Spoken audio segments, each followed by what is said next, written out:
I see those big, bright, shiny red trucks just a-trucking down the road. Those big, bright, shiny red trucks just a-looking for another load. Well, it's a family tradition, any Rocky Mountain day. Our fathers before us showed us the way.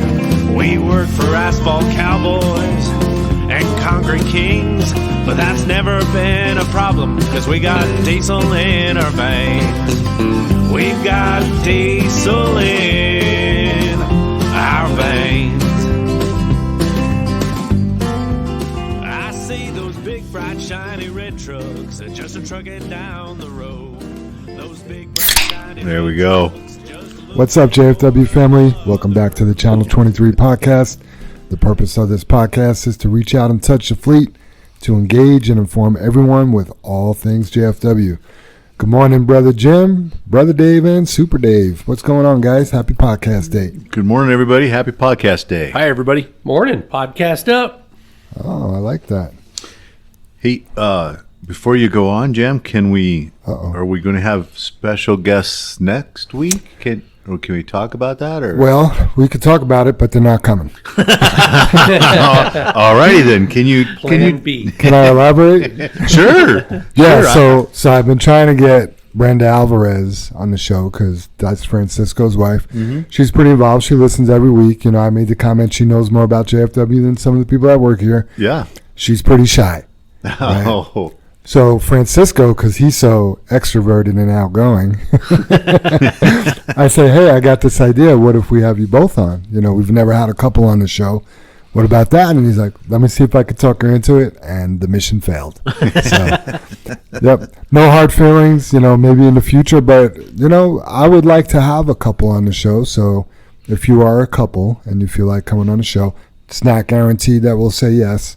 But we'd like to hear from you because, you know, we do like having guests on, and I would like to see, you know, a husband and wife team on the podcast.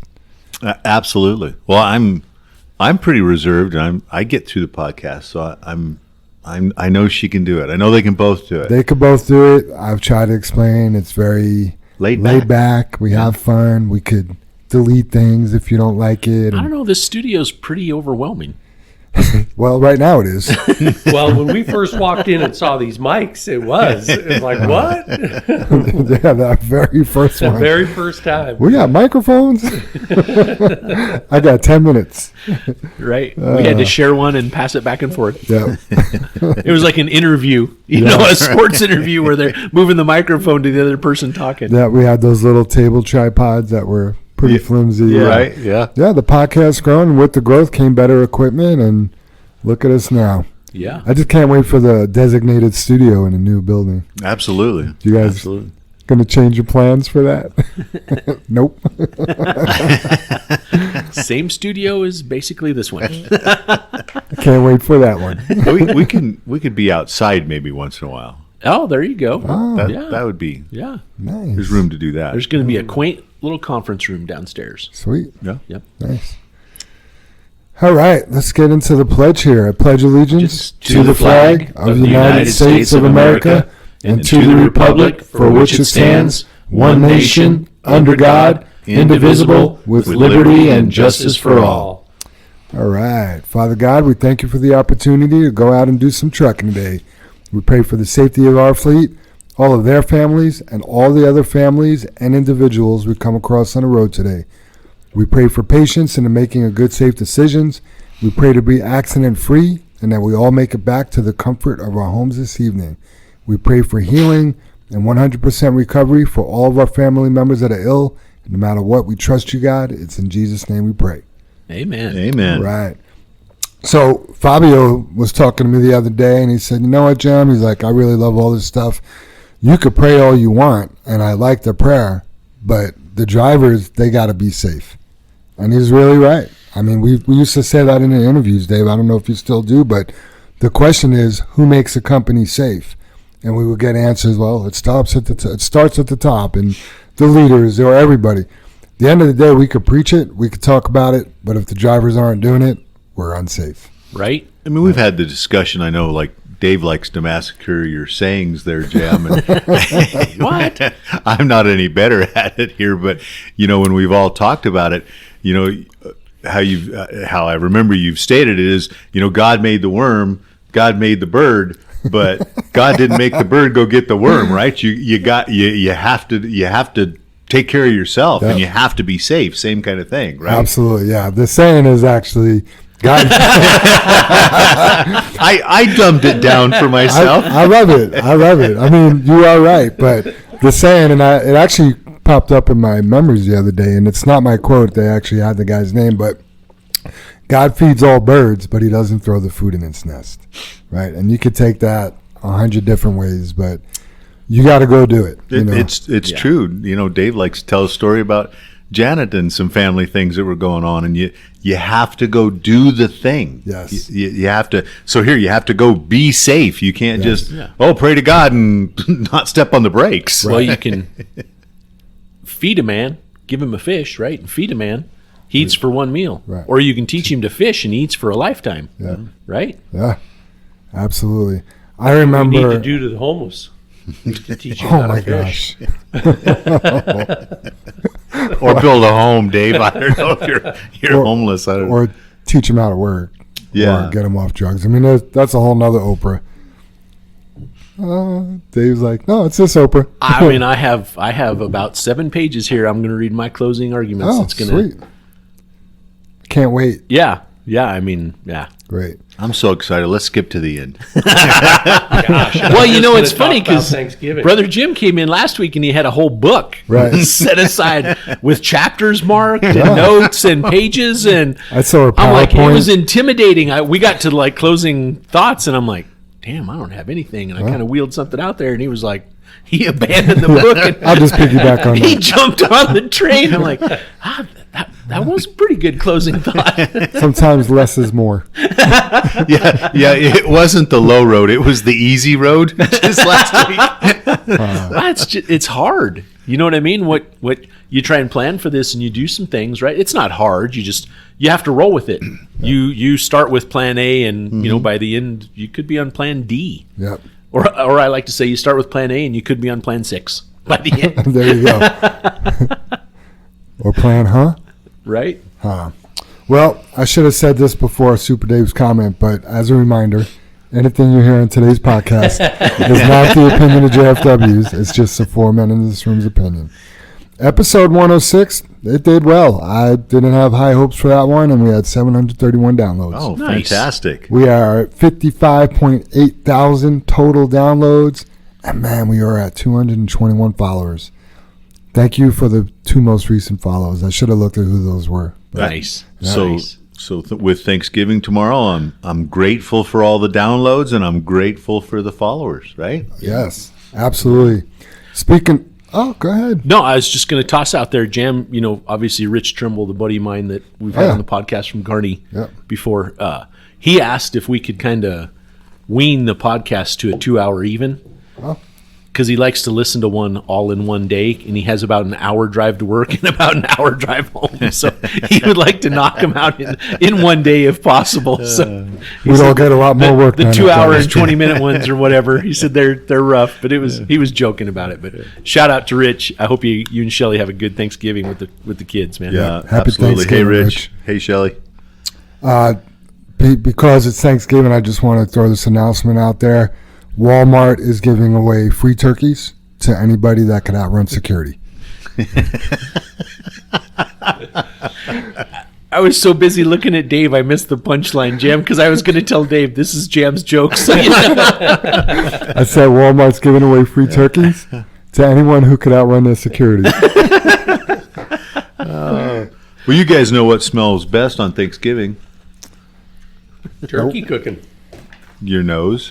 True. Ba-da-ba. That is a dad joke. Ba-da-ba. All right, then I'll do the rest of my other one here. The rest of the other ones. Do you know what usually is insulting, but not on Thanksgiving? Insulting. Insulting, but not on Thanksgiving. No idea. know. Flipping the bird. You got it. Ooh, You got it. nice. Oh man, Good that was a job. long What- shot. that one's from Ray, and the other one's from Mikey. Oh, man. Wow. Thanks, guys, for the Thanksgiving dad jokes. I've got a Ray 0013 joke. He's going to try and sway all four of us one day. I know it. What did the mother turkey say to her disobedient children? Don't know. Get your cluck together. No, I guess that's a. If your father could see you now, he'd turn over in his gravy. Not A bad. little morbid. Yeah, your first bite tomorrow when you Yeah. look at the gravy and the turkey. And I'll be like, damn, this tastes good. All right, so everybody knows the children's nursery rhyme about the cow and the moon, but why did the cow jump over the moon? Don't know. Because the farmer had cold hands. Not bad. Is there any Star Wars fans in here? You guys Star Wars fans? Yeah, I'm not, but I saw the Star Wars. I mean, I watch it, Jam, but it's not like I have action figures at home, that's for sure. Damn it, I thought I was going to come over and we could play Star Wars. But anyway, I don't know if you know this, but Chewbacca actually played professional baseball. And his first year, he did so well, he was nominated Wookiee of the Year. Ba-da-ba. Oh, That's funny. I thought it was cool. All right, no new employees this week, which is a good thing or a bad thing, depending on how you look at it. But we are sitting pretty good with drivers. Super Dave does an amazing job getting good people in here. But we do have 3 people starting Monday, so that's cool. More stuff to be thankful for. Absolutely. Yep. Celebrations, anniversaries. Amy Power, she had 15 years on Sunday the 19th. Sergio Portillo also had his 2-year anniversary Sunday 19th, with the disclaimer he has more time than that. I don't know how much, but I was going to say, he's probably a 4 or 5 year guy. Yeah, for sure. Yep. And Emilio Camacho, his anniversary is tomorrow, and I believe that's his 2-year. Would you agree with that, Super Dave? Yeah, I sure would. Okay. Happy anniversary, everybody. Happy anniversary. Yep. Thanks, Amy, for all the years. Appreciate it. Congratulations, everybody. Yep. Sergio, thanks for coming back. Yes. Yeah, he's been an asset for sure. Yep. Man, Sunday was a busy birthday day. This past Sunday, Timothy Cisneros from the Wash Bay, Matt Gale Jr. from the night shift for the mechanics, Miguel Castrojón, they all had birthdays this past Sunday.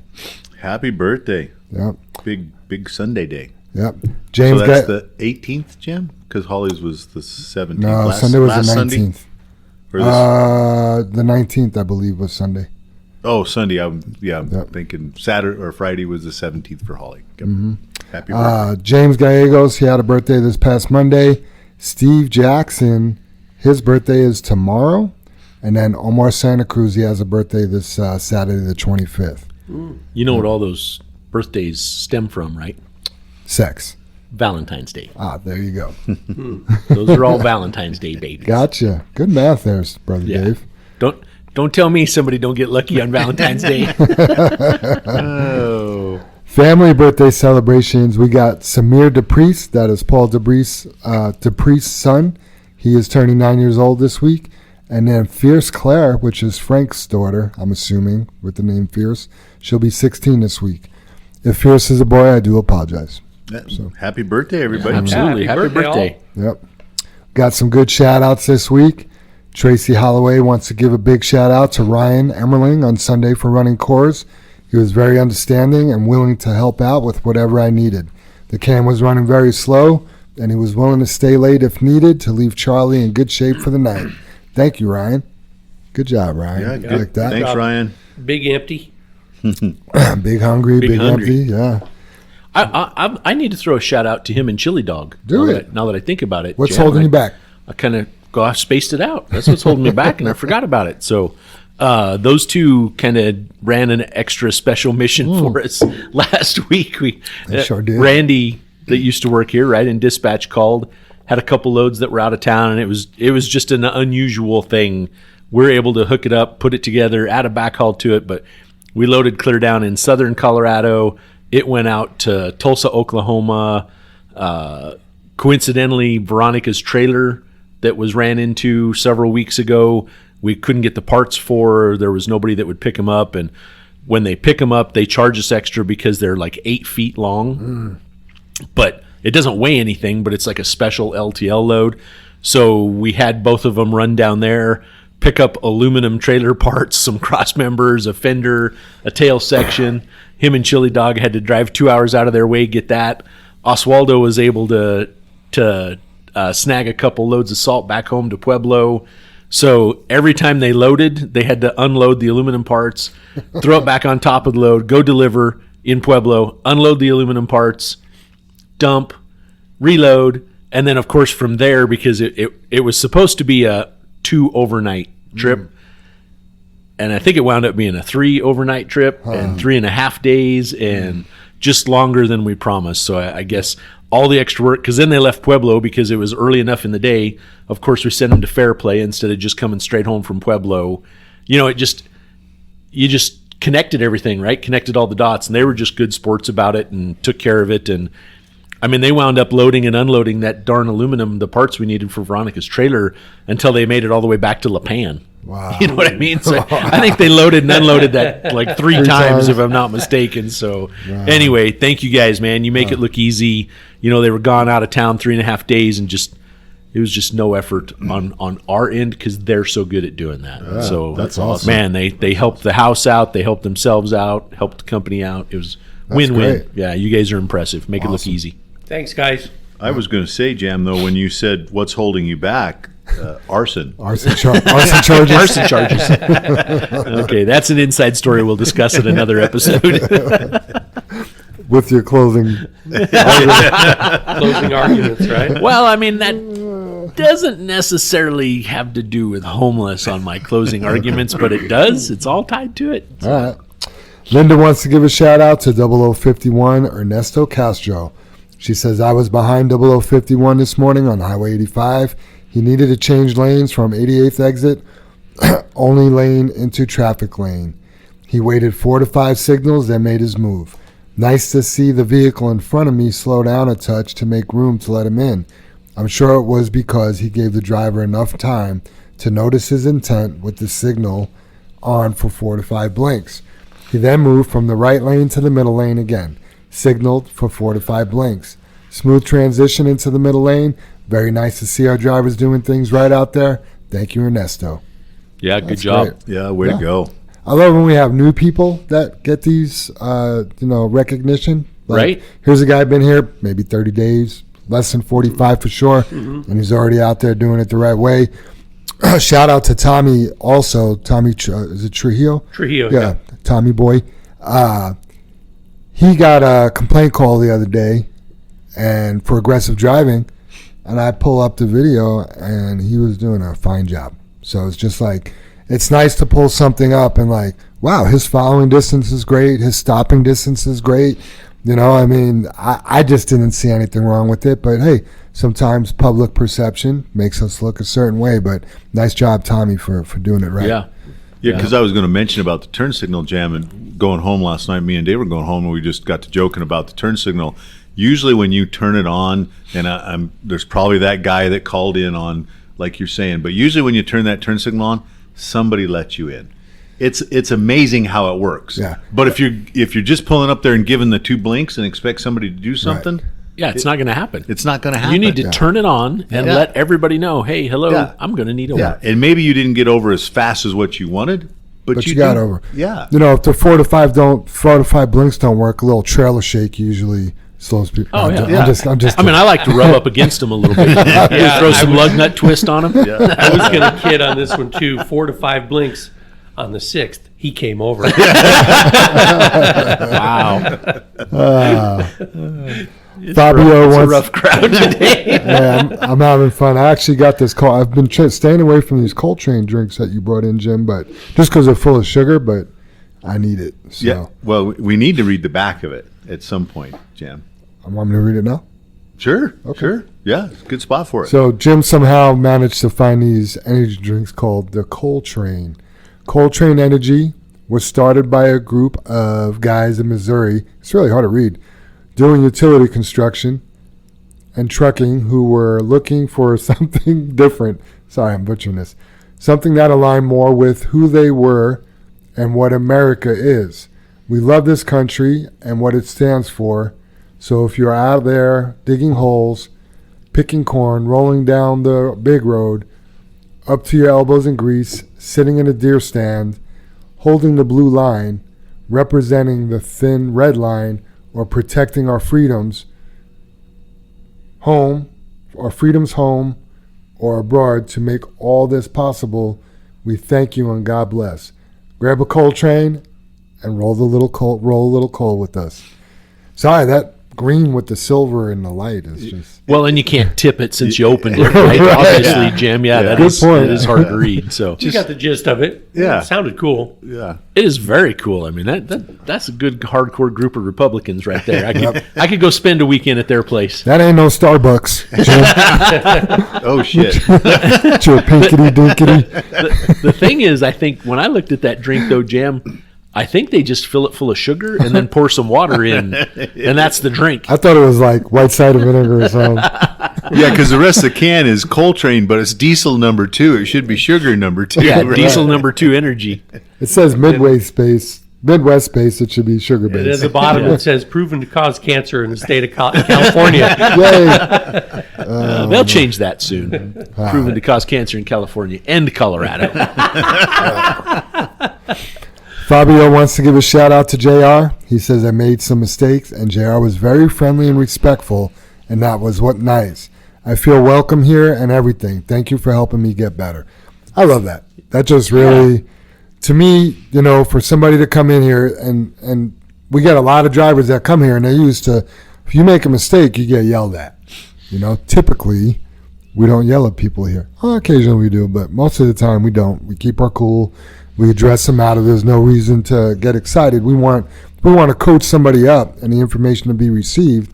Your approach has a lot to do with that. And JR, we all know JR. JR is pretty cool on the stool, and he does have a heart to help people and teach people. So it's nice that Fabio could recognize that we're different than other people. That is fantastic. That is good. Good stuff. Kurt Spencer, good morning, Jim. Hey, I want to give a shout out to Ricky De Leon, that would be. He changed my trailer tire yesterday, and it was amazing how quickly he did it. He made a difficult job look so easy. I have had to break down truck tires before that were not super singles, and it's a hard job to do. Way to go, Ricky. Thanks, Ricky. Yep. Yeah, shout out to those guys. I mean, day crew and night crew in that shop. Yep. That is hard work. And I bet Ricky was just happy to do it. Right? Oh, yeah. Yeah. Oh, yeah. Always smiling. Yeah. Always. When I read this made me think, because we have truck rodeos, we should have tire busting rodeo. Get the Yeah, mechanics to have a little little competition in the shop. competition. Yeah, absolutely. My money's on Ricky. Yeah. So I got another shout out from Martinez. Let me pull this up here.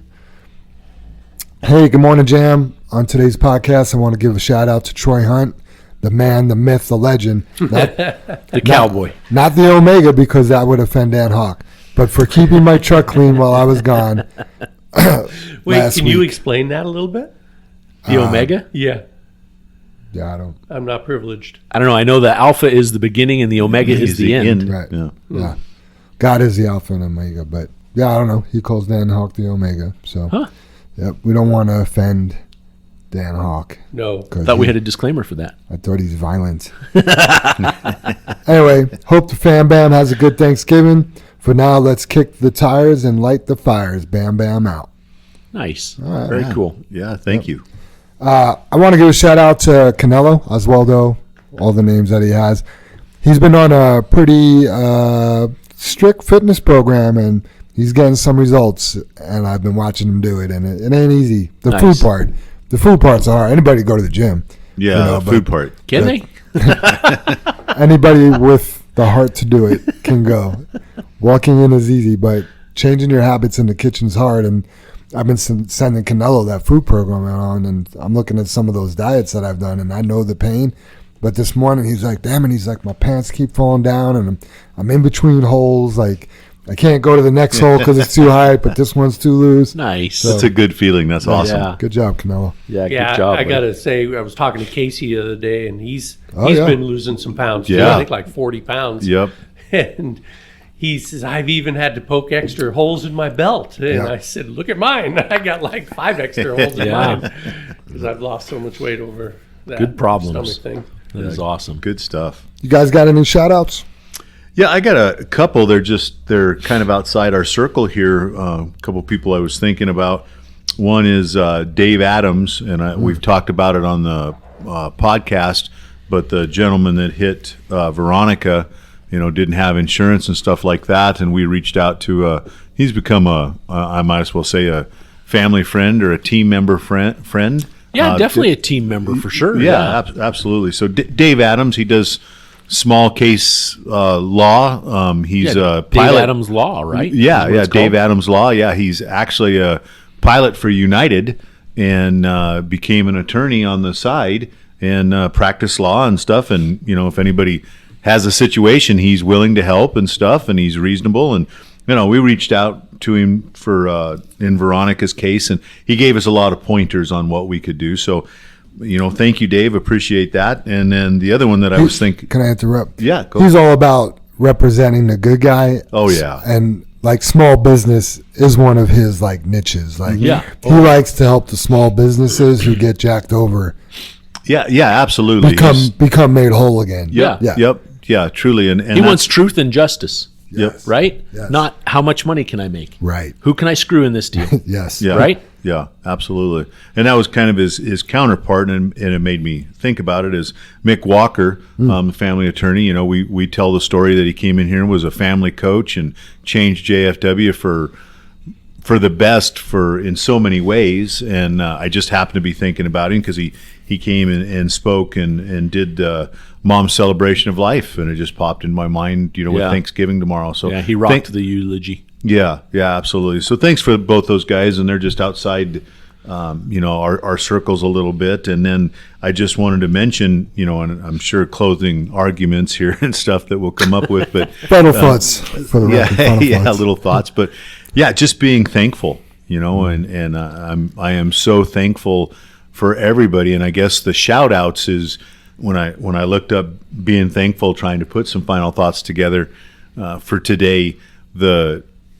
You're supposed to thank somebody every day, at least 3 people, or do something thankful for at least 3 times. And we do that. It's not 3 times, but we do it once a week with our shout outs. And I'm like, that's what the shout out is for, is to tell that person, thank you. And we're thankful for you or anything you do. So I'm thankful. Appreciate it. Awesome. I think a shout out is just another way it's another word for thank you. Yeah, Dave. I just wanted shout out. Yeah, I wanted everybody to know that. We call it shout outs, but it's being thankful for what you've done. Yep. And giving people recognition. But thank you, Jim. Thank you, Super Dave. Thank you, Brother Dave. There's my 3. Check. Check that box. Moving on. Yeah. Well, I want to give a shout out to Manny Velasquez. He's been, I don't want to say MIA, but he hasn't been able to work in quite some time here. So for some new people that don't know him, Manny's worked here for a long time and had to have a back surgery. And we've been emailing back and forth a little bit. And he says, "Good morning, Brother Dave. Hope all is well. I just wanted to reach out and say hi. Also give you an update on everything. I saw a doctor on the 17th of November to go over surgery and whatnot. And the doctor says everything looks good so far. The screws, rods, spacers all look good and in place. He also had to get an MRI on his hip because he was wondering why he was still having so much pain on his lower back area. And everything checked out good there. They said it was just some reoccurring nerve damage from the 3 different back surgeries that he's had. So that was all kind of good news. With that being said, the doctor asked if he was ready to get some therapy, and he said, "Does a bear shit in the woods?" he said, "Heck yeah, he's ready." But he said, "No, that was actually a joke. He didn't ask the doctor that, but I kind of thought that was funny, so I had to read it in there." And he said, "Anything that'll help me get to heal better and make him stronger, so he can get back to work." So, he's going to start therapy on the 13th. So we can all cross our fingers and pray for a strong recovery and hope everything goes good with his therapy. He said at this time he would like to give a big shout out. Oh, sorry, I was just reading this. Now it sounds like I'm bragging on ourselves, but he wanted to give a big shout out to myself and Jim. I should have skipped that part, but more for the JFW family and the prayers that everyone has sent to him. All his brothers and sisters here that have reached out and checked up on him and sent him positive vibes. he said a big shout out to Linda for showing lots of love and concern while he's been out. And if there's anything she can do, just know that she's there to help. Also, a big thank you to Joanne. She's done a lot to help him since the day he was out. He couldn't have done it without her. She helped him get his long-term or short-term disability and helping with the 401k and some other stuff like that. So he said, Joanne, keep up the good work. He wanted to say happy Thanksgiving and holidays to all out there. Be safe. Much love and respect, Manny. And he said, oh, and remember, because we talked about this a couple weeks ago on the podcast, it was his 3-year returning anniversary. It would have been his 7th year with JFW if he would have stayed the first time. And he says he thinks he should get a jacket for that, LOL.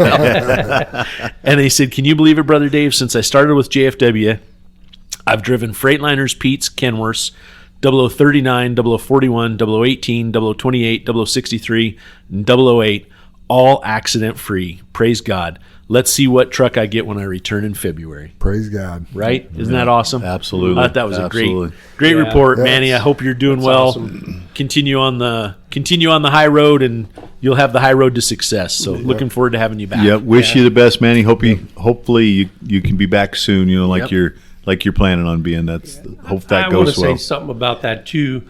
Physical disabilities or physical setbacks are so hard because it's something that's kind of out of your control. You know, he didn't expect to have injury to his back, and it has really just taken him out of life. Yes. For a year, almost a whole year, and yet you still have to keep up the positive attitude. You have to keep up the I can get through this type of mindset. You know, other things that you do, you can control, like getting out of bed and being to work on time, or driving safely, or all these things. But man, when somebody throws something at you like that, it's tough. And for you to get through it and stay positive and try to maybe even pass some of that energy on to another person that's got that adversity, just here you go, bud. You didn't ask for it, you didn't expect it, and so that's something awesome. Yeah, I agree. But also mental health. You had mentioned the physical disabilities, but getting out of bed and coming to work, like some people have a hard time even doing that.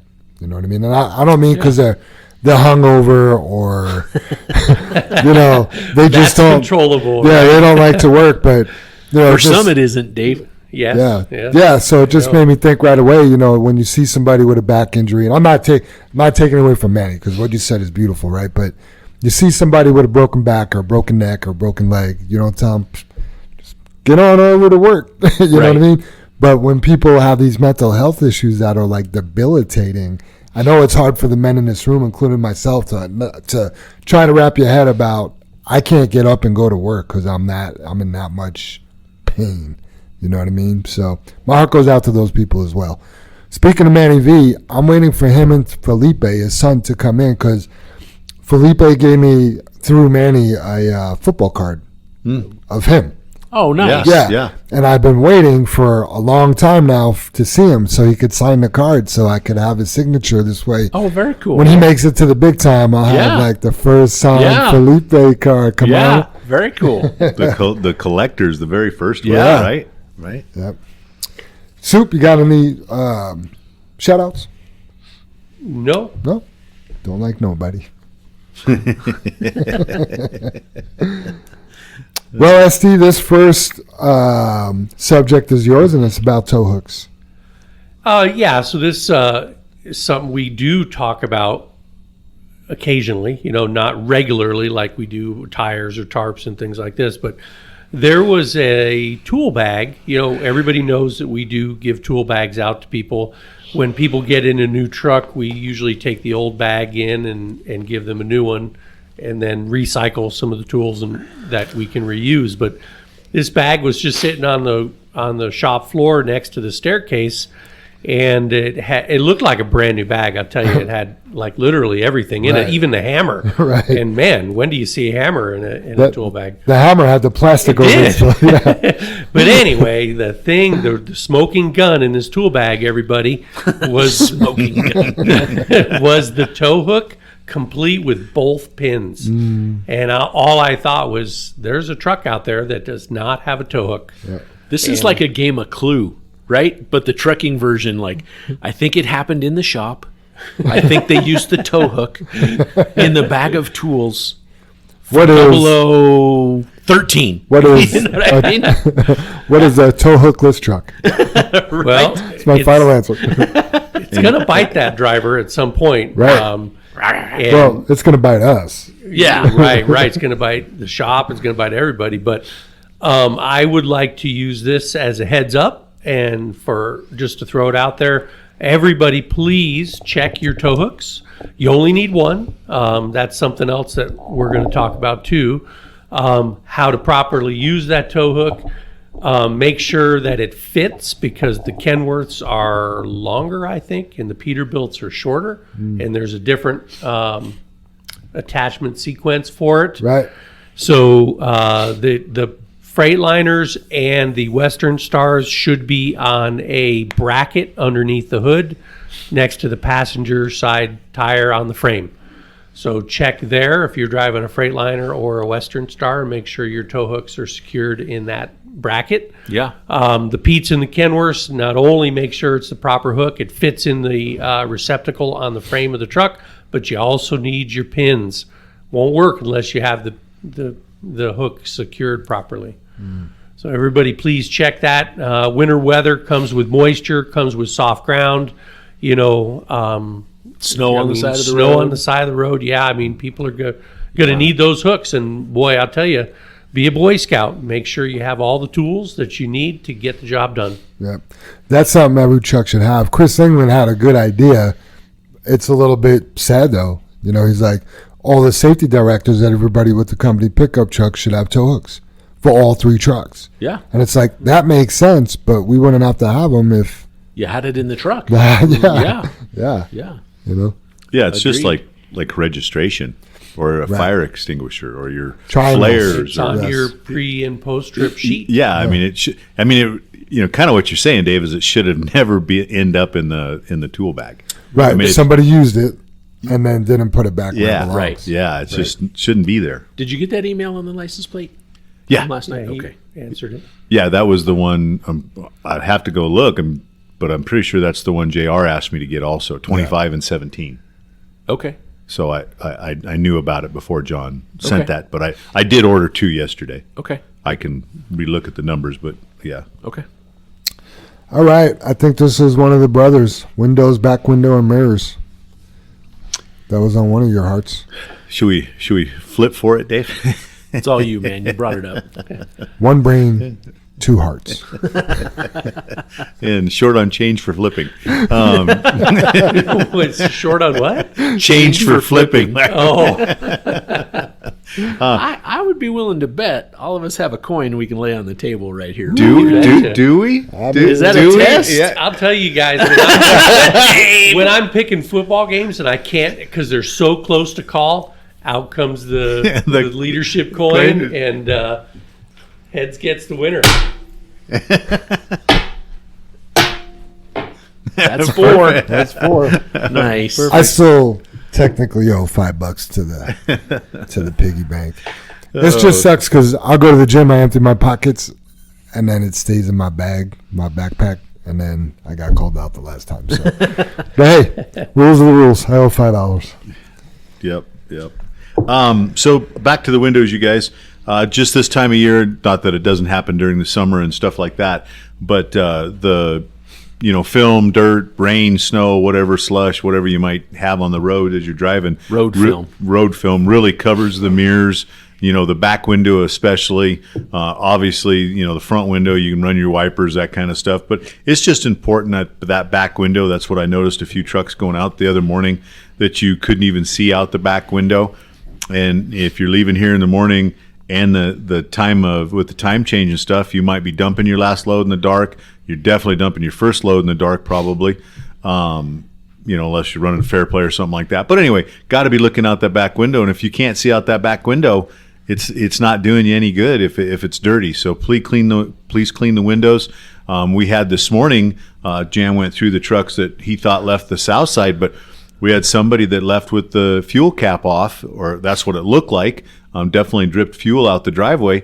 You can look at that back window and see that cap. That's a Kenworth. It's plain as day. Yeah, it's easy because it's on the very end. So that's a good reason to keep your your window clean so you can see and stuff. And all sorts of different stuff. Your hose is rubbing on the deck. Your fender's loose, or anything that glance backing in, blindsiding. Don't use that mirror. Look out that back window. Keep it clean. We buy a lot of paper towel and a lot of window cleaner, don't we? Yeah, absolutely, absolutely. So and I can find 3 or 4 of each in every truck.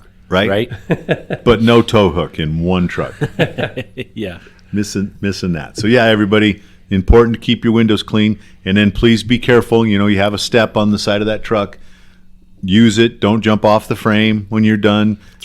3 points of sand. Mm-hmm. Yep, all that kind of stuff when you're cleaning the windows. Not easy, but we can do it and be safe. Starts with us, all of us. Open your hood up instead of standing on the hood of the fenders.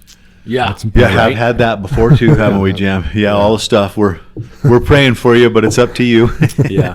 It's kind of funny. I mean, the Safety Has No Blind Spots gig that we have, the campaign that we have, if your windows are all dirty, you can't see.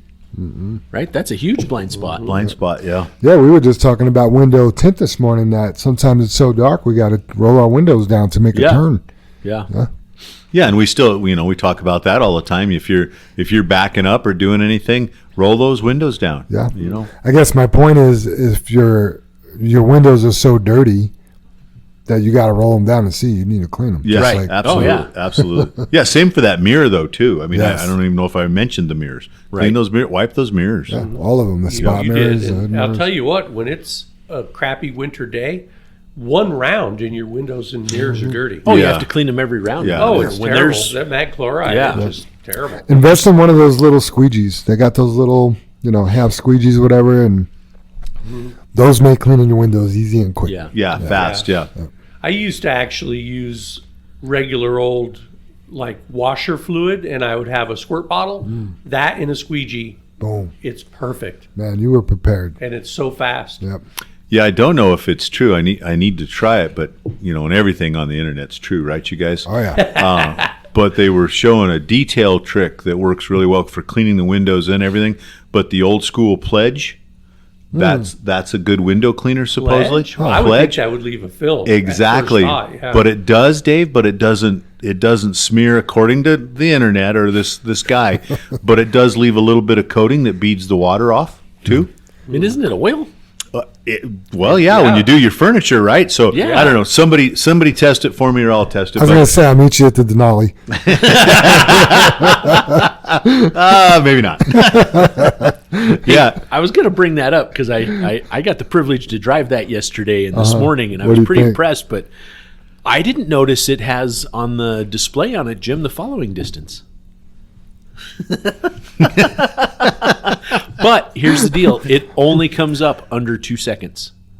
So I had a car get in front of me this morning, Oh, gotcha. and as I was just driving, I was like, "Whoa, what is that?" And I was starting to back off, and it was reading the number was changing, and it showed a vehicle on it, and I was like, "Whoa!" And I kept backing off, because obviously I let him over, and as I was backing off, once it got over 2 seconds, the away.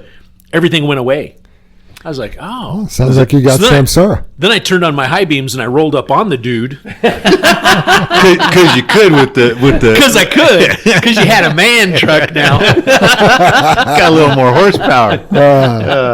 So was that on the dash or was that in the heads-up display? The heads-up display. Yeah, that's where I've noticed it. Yeah. There's the light that comes up. Yeah. Because you can't kind of miss it with the heads-up display. Right. You're like, oh, what is that? Right. Yeah. Is there anything that you miss from your Ram? Yeah, I have to say, Jam, because I haven't even put anything back in it. The Ram boxes on the side of the truck. That's just a Nice. Priceless. yeah, and it's a place to carry more junk. But Right. some of the junk, you got it. Yeah, some of the junk I had in my other pickup was Yeah. the hard hats, the tow rope, the vests, Gotcha. that kind of stuff. Did yours ever leak or get filled with water? It did not. No? It was always they're just Dodge has that down. Nice. As far as everything else though, but the other one was a 2015, and in Right. the last 8 years, there's a lot of like the following distance and all that Yeah. kind of stuff. I didn't have that on the old one. So yeah, the creature comforts are fantastic. I was just impressed with the safety of it. Yeah. You know what I mean? Because I let that guy over and I'm like, oh, Yeah. what is that? You know? I did peek through the window. It looks like the interior. I really like that. It's like a cappuccino almost. Or, Yeah, they did.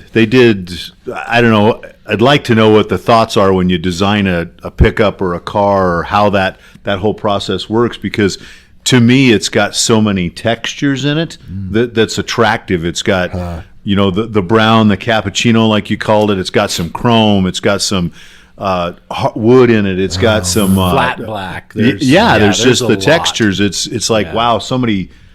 That's an interesting technique to do that. You know, and I'm sure they have.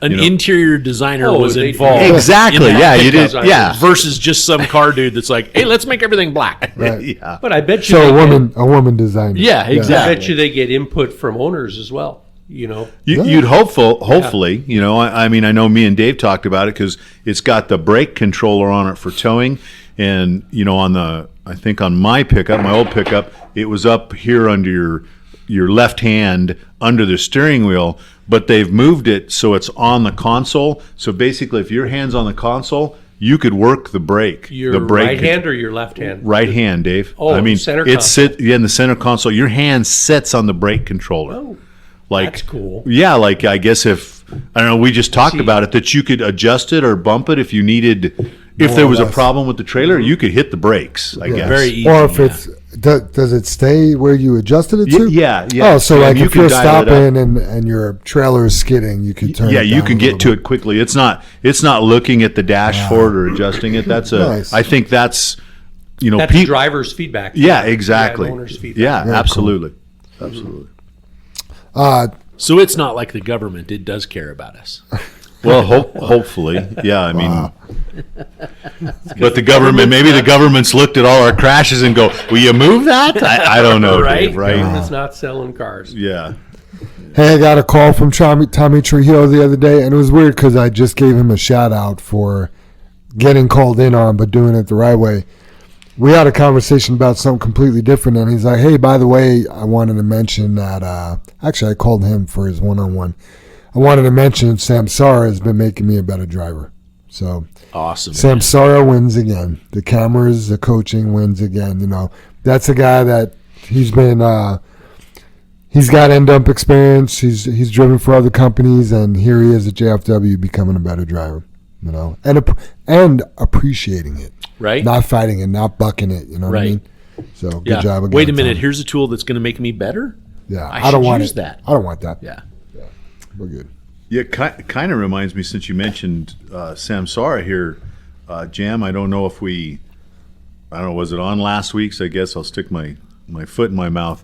But we did hire Mike, new guy helping in the shop. Oh, yeah. Oh yeah, I didn't put him on here. I don't think we've mentioned him on here, so we need to throw him on here. But we've looked through Samsara, and JR took quite a bit of time and put all the trucks in, put the overheads, put the oil changes in. So again, that's where Samsara is going to help us, and hopefully it'll help help Mike with the both Mikes, Mikey and the new Mike we just hired. Right. And the new Mike's going to be part-time. He's already cleaned up the parts room, going to go through paperwork, invoicing. We're going to stay ahead of ordering things. I think it'll be a really good deal, plus help Mikey get caught up on his paperwork. So welcome aboard, Mike. Yeah, welcome aboard, and thank you, Mike. Yeah, and Samsara is to the rescue again. Yes. Yep. Speaking of new things we got going on, this is about Toro. We need to let you know that Toro trumps XBE, right? So we're running two apps. We're running XBE to satisfy Brandon's, software and stuff like that. But then we're running Toro, which is being specifically designed for us. Well, sometimes the information you have on Toro conflicts the information you get in XBE. Like Toro says you're doing Friday to 6. XBE, I'm exaggerating, says you're doing, Ragsdale to 13 or something, right? Toro is going to be right. Toro is your dispatch. The times in XBE are not arrival times, and if your two apps do not coincide, follow Toro until you can clarify with dispatch. And if you ever have questions, just ask. Call? Hop on that radio, hop on that phone, do whatever you want to do. Just clarify. I mean, save driving somewhere and costing a bunch of money a mistake versus just asking. None of us are going to be mad at all. There's a lot going on, and it's easily worth a question. Yeah, and just to touch on it a little bit, the XBE, that's an application for Brannon that should make billing easier at some point, and also Brannon to track their trucks. We're about to add it. There was quite a few emails this morning on the rock trailers and stuff. And we just, through the years, not necessarily our people, but, there's not good people out there. And we've had them cheat on tear weights. We've had them cheat on loads, their hours, double billing. Charge more time. More time. And if everybody did it right, this stuff wouldn't need it. We wouldn't need it and wouldn't be invented. And it's punishment for the good guys is what it is, that you have to do this. But we have to do something to be tracking. And it came up yesterday, and we were talking, and I'll throw it out there. We've had a couple guys go to their rock trailers, start pulling rock trailers. They did have aluminum trailers. They took their trucks with them. I think a lot of your tear weights, a lot of the pits don't require you to tear in every day. Your tear weights are in there with your aluminum trailers. Make sure you grab your new tear weight with that rock trailer. Be honest. And then with the rock trailer drivers, we pay 1.25% more. So we've made up for the difference between the aluminum and the steel. But it's all about doing it right. And we're taking care of you. It's fair. Get that tear. If you go to a new pit I think one of the conversation is Ragsdale don't ask you to tear in very often. Tear in once in a while. Make sure you're doing your job. Make sure everything's correct. Make sure somebody, I don't know, I'm exaggerating, didn't leave a tire off the scale. At Right. some point. Yeah. Or maybe that's items 3 and 5 on the creed. Yeah. Items 3 would be, we joyfully create honest value for those we serve. Yeah. And it's the serve part, Right. for whom we serve. Right. Our customer. And you're serving yourself. Yeah. Right. Do you want to be that person, or do you want to be that person? Yep. And honest value, Super Dave says honest value is giving you very best. So he's Absolutely. giving you very best for the people we serve. Yeah. And then the fifth one You is, sleep better at night, don't you? right? Like a baby. We're accountable Yep. for our words and our actions. What? That's crazy. I Right. want to do what I want and not be responsible. Right? Yeah, because it doesn't look good, and the rock trailers are a good example. Is when you haul a load of rock in someplace, but you've charged the whole time hourly. When that's not how it works. That's not. And one time or learning about it or whatever might be a mistake, but doing it all the time, that's not honest value, you guys. That's not. No, it's actually really dishonest. And, I like to say, not my quote, but trust is given, which most people say trust is earned, but trust is first given. You give people trust all the time before you really knew who they are, and then distrust is earned. Mm-hmm. If you're doing something dishonest, you've earned a distrust. Now if we decide to keep you around, we got to give you the trust again. Yep. And then if you get that distrust again, it's because you did something to earn that. So, but yeah, tear weights are the driver's responsibilities, right? You need to make sure you are being honest. If you switch from a rock tub to an aluminum trailer to a rock tub, you gotta go get that new tear weight, and then back and forth. You don't want to go from a aluminum to the rock tub and not tear in either. Yeah. That's not helping. Yeah, right? Yeah. no, Or good vice point, versa. man. You don't want to go from a rock tub to an aluminum and not tear in, because now you're cheating yourself. Yeah. Yeah. I mean, years ago, we used to hook and unhook a lot. Right. Right? We were, drop the rock trailer, hook to an aluminum for 3 days. Drop the aluminum, hook to a rock trailer for a week and a half, whatever the case may be, right? I mean, we did that a lot. Yep. Now we're permanently hooked, Yeah. So Yeah, and back in shouldn't be those difficult. days, Dave, the scale people would be nice enough. You could go in and go, "Hey, I'm in 0022 or I'm 0022R." Yeah. which meant they'd pull up the other They weight. got it. right, They they would already save got it. one weight. Yeah, Yeah. good point, Jim. Yeah. Gosh, I totally forgot about that. Yeah, which was awesome. Yeah. But here again, I guess the reason we're talking about that too is not that it has happened or we're having to deal with it, but if that gets abused and we're not doing the right thing, Brannon or any one of the pits or any one of our customers and go, okay, I want you tearing every day. Can you imagine what time it would cost if we have 100 trucks tearing every day? Right. And that's just our company. That's just our company. Right. Absolutely.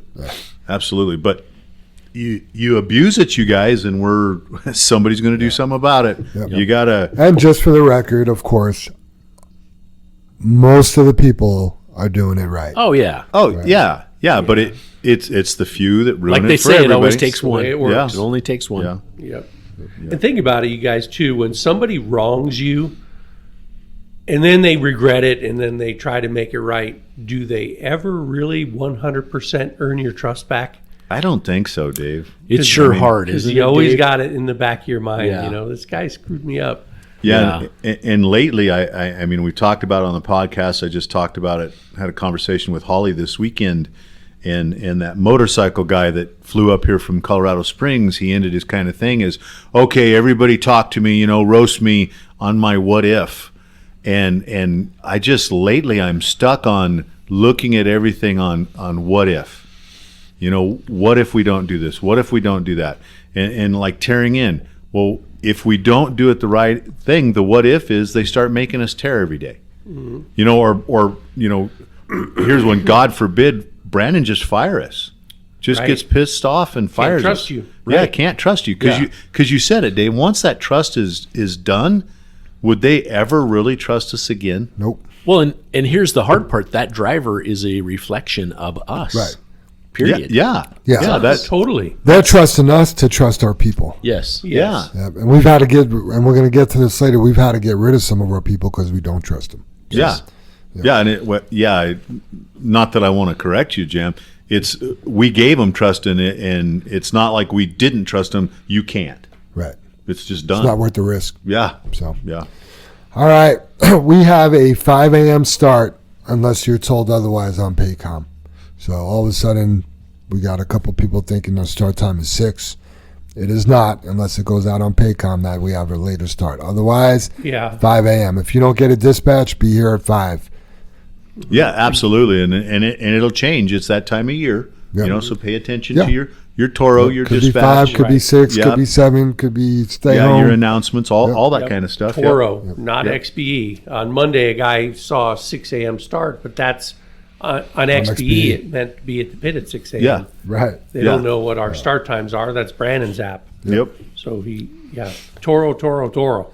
Absolutely. Another reminder, if you want to get paid for Thanksgiving and your benefits have kicked in.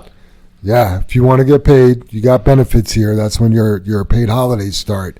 You need to work your scheduled day before and after the paid holiday. And be on time. Yes. Right? Yep. You cannot, let me put it to you another way. You cannot have unapproved time off the day before or the day after the holiday, your scheduled day. So, and I've had this question come up every holiday. Well, what if I have approved time off coming up? Well, it's approved time off. So, Right. We're off tomorrow. If you didn't work today, but I approved it, well, then you get paid for tomorrow as long as you show up on Monday if you're scheduled to work. If you have Monday off and it's scheduled and approved, that does not count against you, right? So you must work your scheduled day before and after the holiday to get paid holiday, okay? Absolutely. All right, next on the list here, tear weights, we already did that. Sweeping out trailers, okay?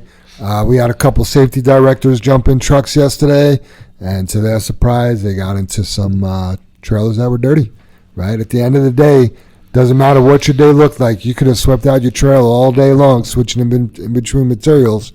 We want you to sweep it out at the end of the day. Number one, to give you a fresh start in the morning. You could haul anything without having to worry about sweeping out. And number two, what if you don't drive your truck or your trailer? Somebody else has to get in it and do your job. I believe that's face all that comes before you. There you go. Right? Face and overcome. It's Face being and overcome. prepared. Bringing honest value, Dave. Yep. I mean, And being accountable for your words and actions. yeah. Worst case scenario, that material is going to freeze in there, and it's going to really mess you up the next day. Oh yeah, Dave. Oh, how many times has Hard that as a happened rock. over the years, Dave? I've got a terrible story, and yes, it is my bad. Personal. But I was hauling 3/4 river rock all day the day before, and it was winter. I mean, I think it was spring, and I didn't sweep out, and I had, a couple 5-gallon buckets worth of river rock frozen in my trailer, And that very next morning, my first load was a load of golf course sand to like Cherry Creek Country Club or something, big time. You know, those people down there were watching every single grain of sand coming out of your They trailer. see a piece of squeegee in there, they're rejecting Oh, buddy, it, right? and I was like, oh my God. It took me the better part of an hour to chip that river rock out before I could load. Right.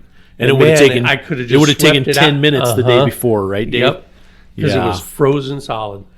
Yeah. And then you think, oh, well, if it was frozen, why don't you just leave it in there? It's not going to come out. No way. You put that warm sand from the middle of the pile because Yep. the surface of the pile is air temperature, but once that loader digs into the pile, it's warmer inside. Yep. It's going to melt that rock. Yep. It's going to warm it up, and that rock would have come right out in the sand and would not have been pretty. Yep.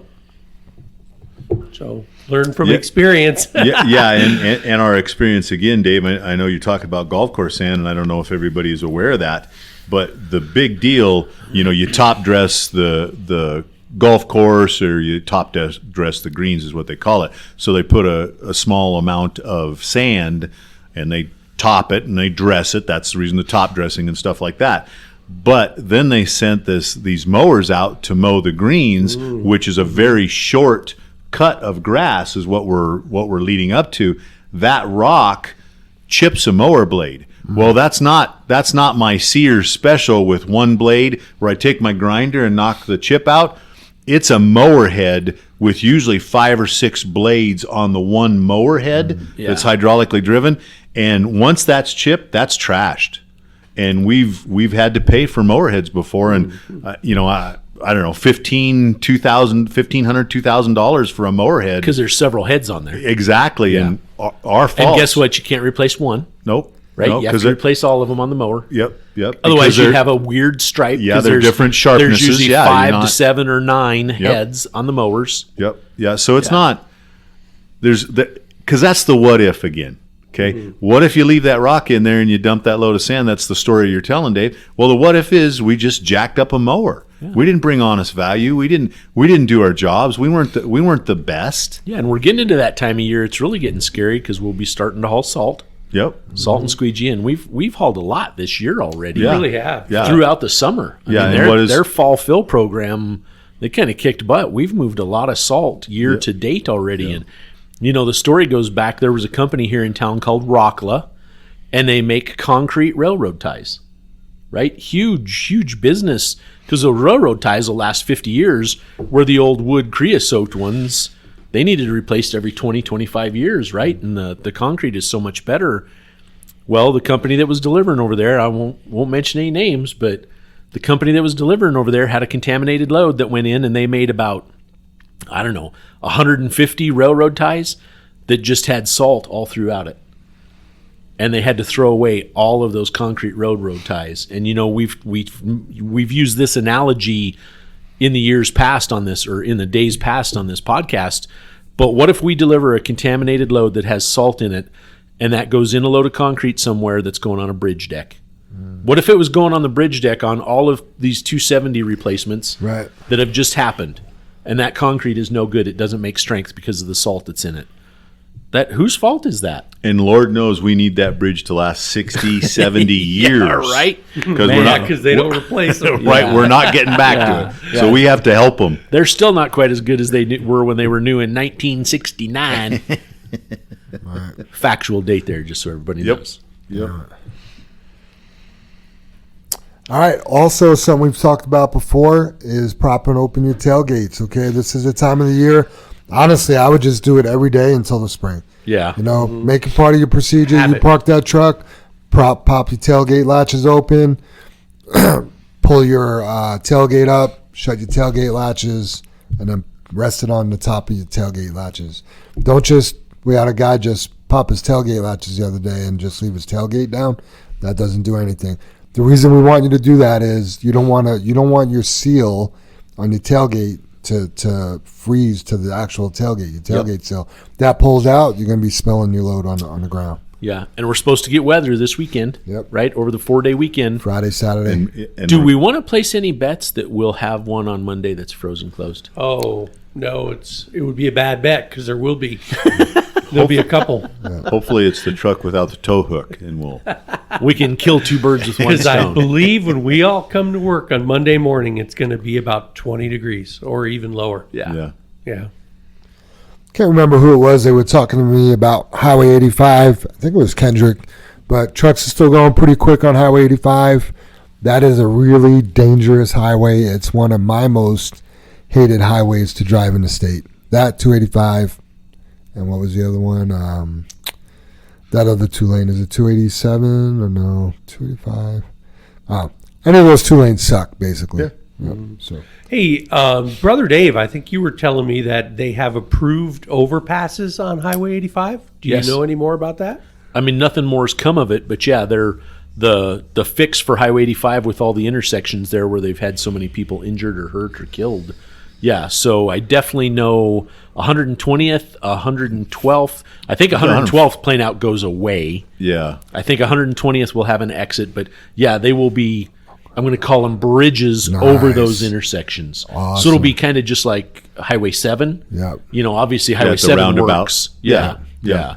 But yeah, there will be, that'd that's be all, great. that will all be elevated. That's DOT's fix for that. Yep. That'll probably happen before we get 270 fixed. I hope they do 168th too, because we need it there. That's where Yeah. we had that one Oh, accident. yeah. Yeah. Yeah, I think the when those guys were talking, I think it was Casey that was in here jamming. I said, he was just standing there. But, Flashberry. yeah. But they were talking about, they were driving yesterday, and they had one of the drivers, change lanes in front of them, and kept going back and forth. And when they got to the plant, whether it was Union or wherever they were going, if it was Casey or whoever, they pulled in right behind the truck. Right. All that work for nothing. All that work for nothing. And then we talked about it. Here's my what if again. So every time you make that lane change, you just open yourself up for a mistake. Yep. Did you You've see that? increased the risk substantially to have an accident. Yeah, and Right? and I joked with him. So does it? Like you're saying, you increase the risk, Dave. So does it go? Your first lane change is 25. Then your next lane change is another 25. So it's your 50%. Now you're at 25. Yeah. Again, your third one, you're at 75. So when you make the 4 lane changes, you're almost 100% that you're going to have an accident. Right. Or 100% more that you're going to Times have. likely, yeah. Yeah. I mean, basically, what I'm hearing you say, you won't have a lane change accident if you're not changing lanes. So keep it to a minimum. Yeah. Pretty safe bet, right, Jam? Right. But Yeah. but you have written here, Jam. Maybe you mentioned it, Not yet. but we called it Cadillacing. And you have to pull that mindset up that I just can't rush through this. It's going to be okay. I'm going to get there, and it's not going to save me any more time, but it's going to save me. I'll be more tired. I'll be more unsafe. I'll have all these situations that's happening, and the other going through all those lights, like you say, they suck, and you have to read them. The drop 10 in cover. Yeah. We've talked about it. I don't know how many times. I don't know for new listeners. What's the drop 10 in cover? Yep. Going through an intersection, you drop your speed 10 miles an hour and cover the brake with your foot. You don't have to hit the brake, but just be ready. Absolutely. Absolutely. That was one of the other things Ken said. I thought you say Casey, I say Ken. We'll just say Flashberry. There was another big truck, not a JFW truck, just really getting after it. Mm-hmm. Like just, on the throttle, 100%. Flew past him, yeah. Well, no, he wasn't getting anywhere. He was trying to speed up, but you can't go anywhere. So he's doing all this work beating the truck up. And you're not, Highway 85 is too busy. You're not, you could, even if you make a light that the trucks behind you didn't make, you ain't going nowhere. Right. No. So, yep. And it'll wear you out. By the end of the day, you'll be exhausted. That's the Cadillacing thing. That's the absolutely. When you see some of the rock stars or the silent warriors, when you come in here and you see one guy, they're just like wore out. Like they've went to war all day long. Next guy comes in, you're like, dude, did you work today? Yep, headed to the gym. And he comes in 15 minutes after the guy that killed it. Yeah, because the guy that killed it didn't kill it enough to make it save enough time to go get another load. Right. It didn't happen. Yeah, old story, you guys. Go back to the day when my grandpa was trucking. Don't do that, Jim. I got it. I got it. I'm going to go there. Diesels were just starting to come out, and he had an old gasser, I don't know what, 534, Dave, with a 5 and a 4 or something like that. I would tell you that was the fancy gasser. He probably wasn't even to the 534. He was only at the 470s or something, and working hourly or whatever. Holy smokes. Jam just dropped his gun. Screw that radio. Damn, that floor is loud, huh? Right? It is really loud. At least it was. I don't know how it was on the mic. Thanks, Super Dave. But anyway, a couple of the guys had bought the new diesel trucks, and they were faster than the old gas motors. And they're looking at my grandpa going, "Hey, how come you don't get you a new truck? What's up? Don't you want the new diesel?" And Grandpa was like, "Not really. You guys have spent all that money, and I show up maybe 5 or 10 minutes later than you do, and I'm getting the same amount of loads you are. As much money. Same amount of money, bringing just as much value to the customer, and my gas truck is just fine." And decades later, all that's changed because you're looking for fuel efficiency and safety and all that kind of stuff. That weight, all that wasn't there when they were just changing to the diesel trucks and stuff. But yeah, you guys, and he that's where we got the deal. Is Grandpa used to call it Cadillacing, slow and steady all day long. In the end, those guys would race and stop for lunch. Right. He'd just pass them, and their big old diesel motors weren't helping with that. So bringing value. Nice.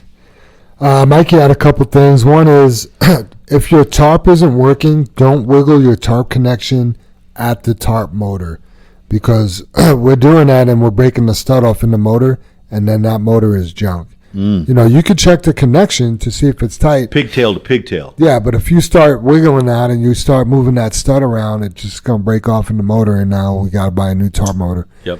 Dave, you probably know how much those cost. The new ones are different, Jam. I think the old ones were like $600. I think the new ones are like $900. But you can't quote me on that. I don't know. All right, so we don't want to spend a minimum of $600. Yeah, we don't want to spend $6 or $9 if we don't have to. Right? Yeah, exactly. Yeah, to me, Dave, you're pretty spot on, because that's just a winch motor that we wheel with. We wheel with. That's easy for me to say. And those are, depending on what stuff you get on them, they're $600 to $1,000. Right. Yeah, it's same winch motor. Yeah, for sure. We also wanted to talk about manual shifting the truck. Obviously, we promote manual shifting. If you're at a red light and you're loaded, we want you to kick it down a gear. If you're coming down a hill, we want you to manual shift to hold the truck back. But we also want to be, I'm going to say, gentle with the manual shifter. You don't want to be hammering on that thing. It is a part, and parts are meant to break, and those things have been breaking a lot. Yeah, now those I can speak to. I mean, they're $600, right? And we have been going through them left and right. When they do fail, part of the thing that sucks on them is you're out of commission. Right. It's sending a transmission fault because it can't shift, because all of that electronic goes through that shift stock, which I know everybody's like, well, that's stupid. Well, no, it's not, because that's part of it. That shift stock has to go down and work through the transmission, through that computer that's tied to the engine computer, that's tied to all the rest of the chassis nodes, right? That are tied to the ABS brakes, that are tied to the hill assist, that are tied to the hill start. It's everything's connected, right? And those shift stocks weren't meant to be put in manual and shifted all day long, right? If you want to shift it. Don't bang that up and down. And we don't know what's causing it, right? So when I talk about this, I'm kind of going over generic items. It's definitely not meant to be put in manual and driven all day long like that, right? Try putting it in automatic.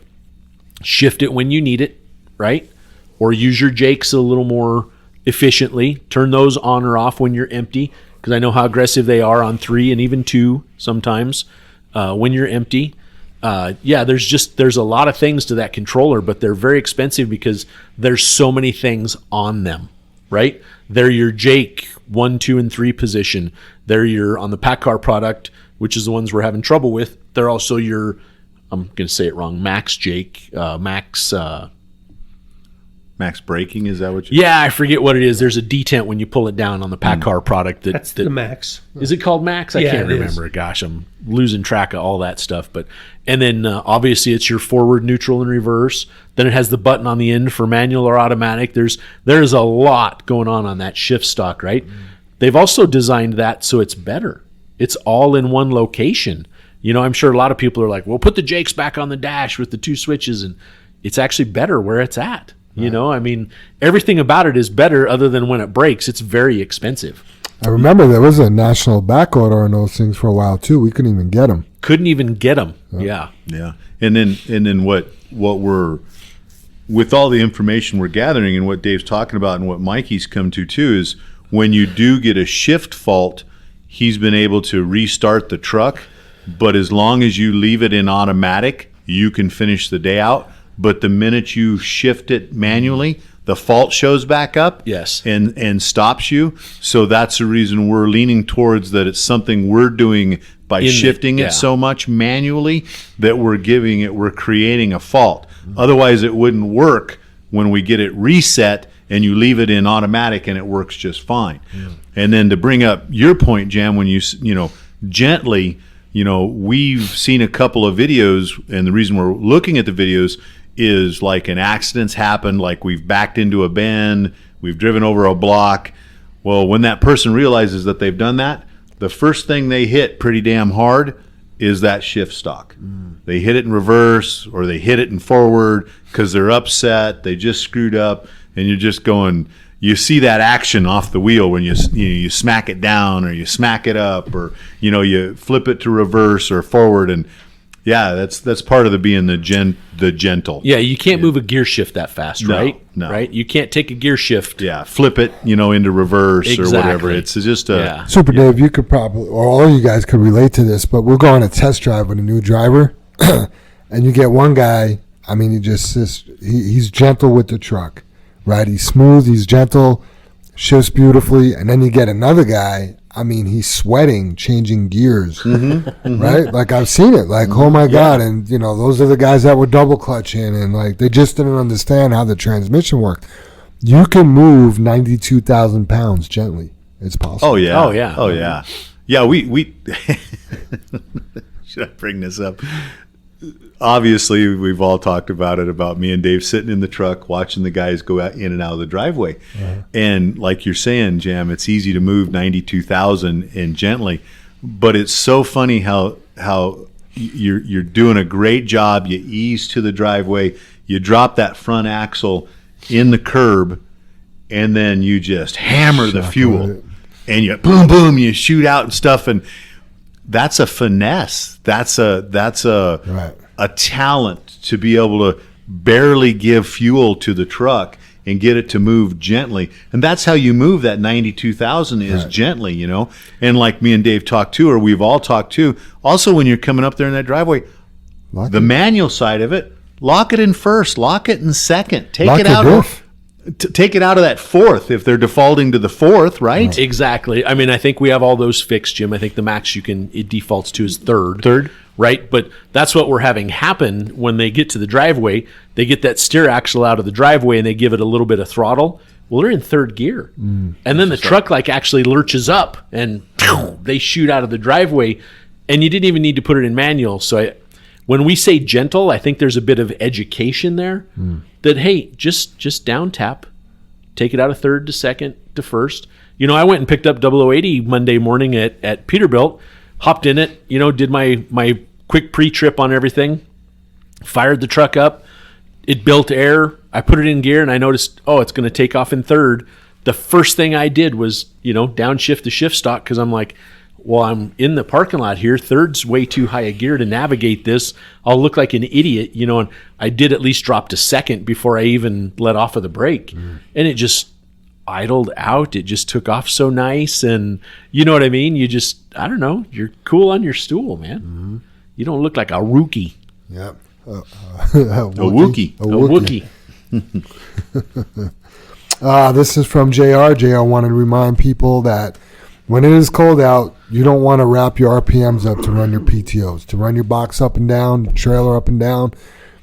Typically we're looking for 1,000 RPMs, but if that fluid, your hydraulic fluid, is cold and thick, that's not good for the PTO. You're going to want to do a little bit lower RPM. Yeah. And then this is new. I think Ray told me this, but Super Dave, did you hear anything about they changed the bins at Morrison? They load quicker, or the manual button is opening faster? Or? No, and I was listening to Ray. He said it's just going fast. my experience with that bin is if it's full, it's going to load fast. Right. And if it's empty, gonna you're load not going to slow. get your 27 tons. Right. So his recommendation, I guess maybe they just been doing better keeping it full. Maybe. You know? Or it was a little slower that day, so the bin was fuller.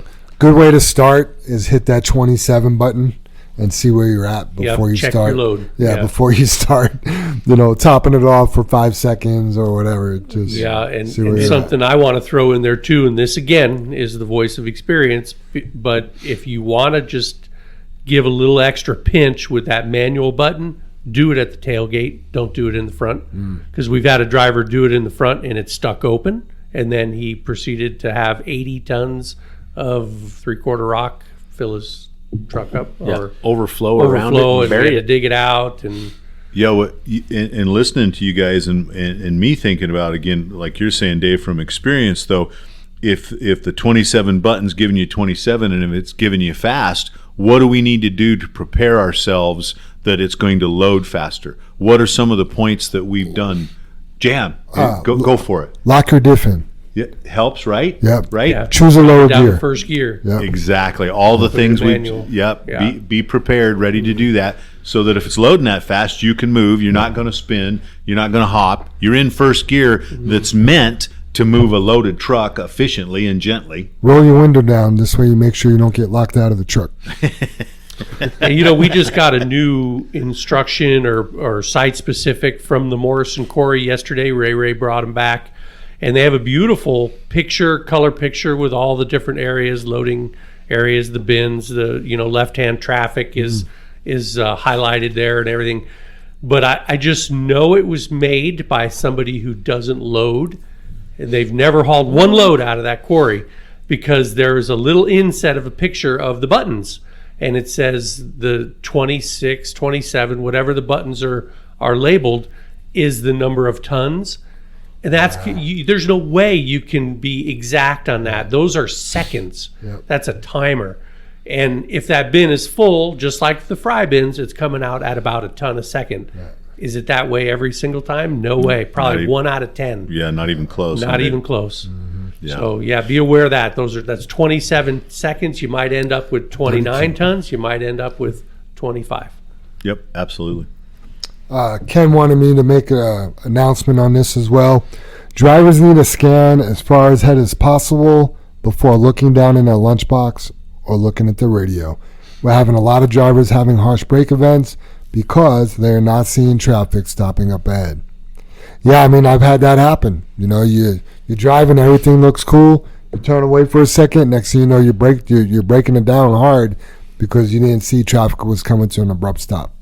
I'm glad he threw that out there, Jim, but who can't feel their way through a lunchbox? I definitely know my way around a lunchbox. I can feel the difference between a sandwich and a pop can, right? Or a water bottle, or a banana, or Is a that a bag of burrito chips. or a banana?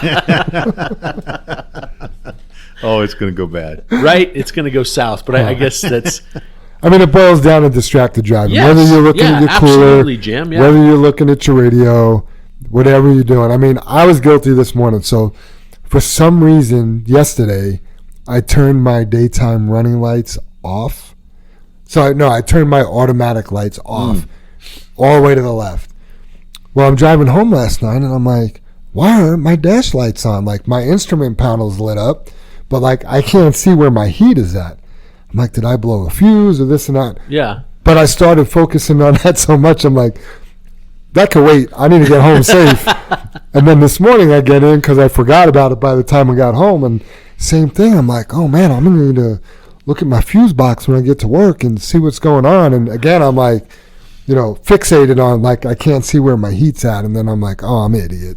I turned my lights off. So you drove home without any lights on. Well, my headlights. Daytime running lights are on. My Dave. daytime, that was the thing, is I knew my headlights were on because they were on. But my it's- daytime running lights were your on. daytime running lights, Right. yeah. Not headlights, Not but headlights, yeah. no tail lights. Ah. Yeah. Yeah. But it's so deceiving. The rental car industry is horrible about that, right? Because, it's any car I've ever rented, you get there and they're off. Even though they have an automatic setting, they're off. They're off, yeah, for the... But when you take off and you're driving during the day and it's the sun goes down, say you have a 2-hour drive ahead of you or whatever, you leave in the sunlight, and as the sun's going down, your dash lights are on.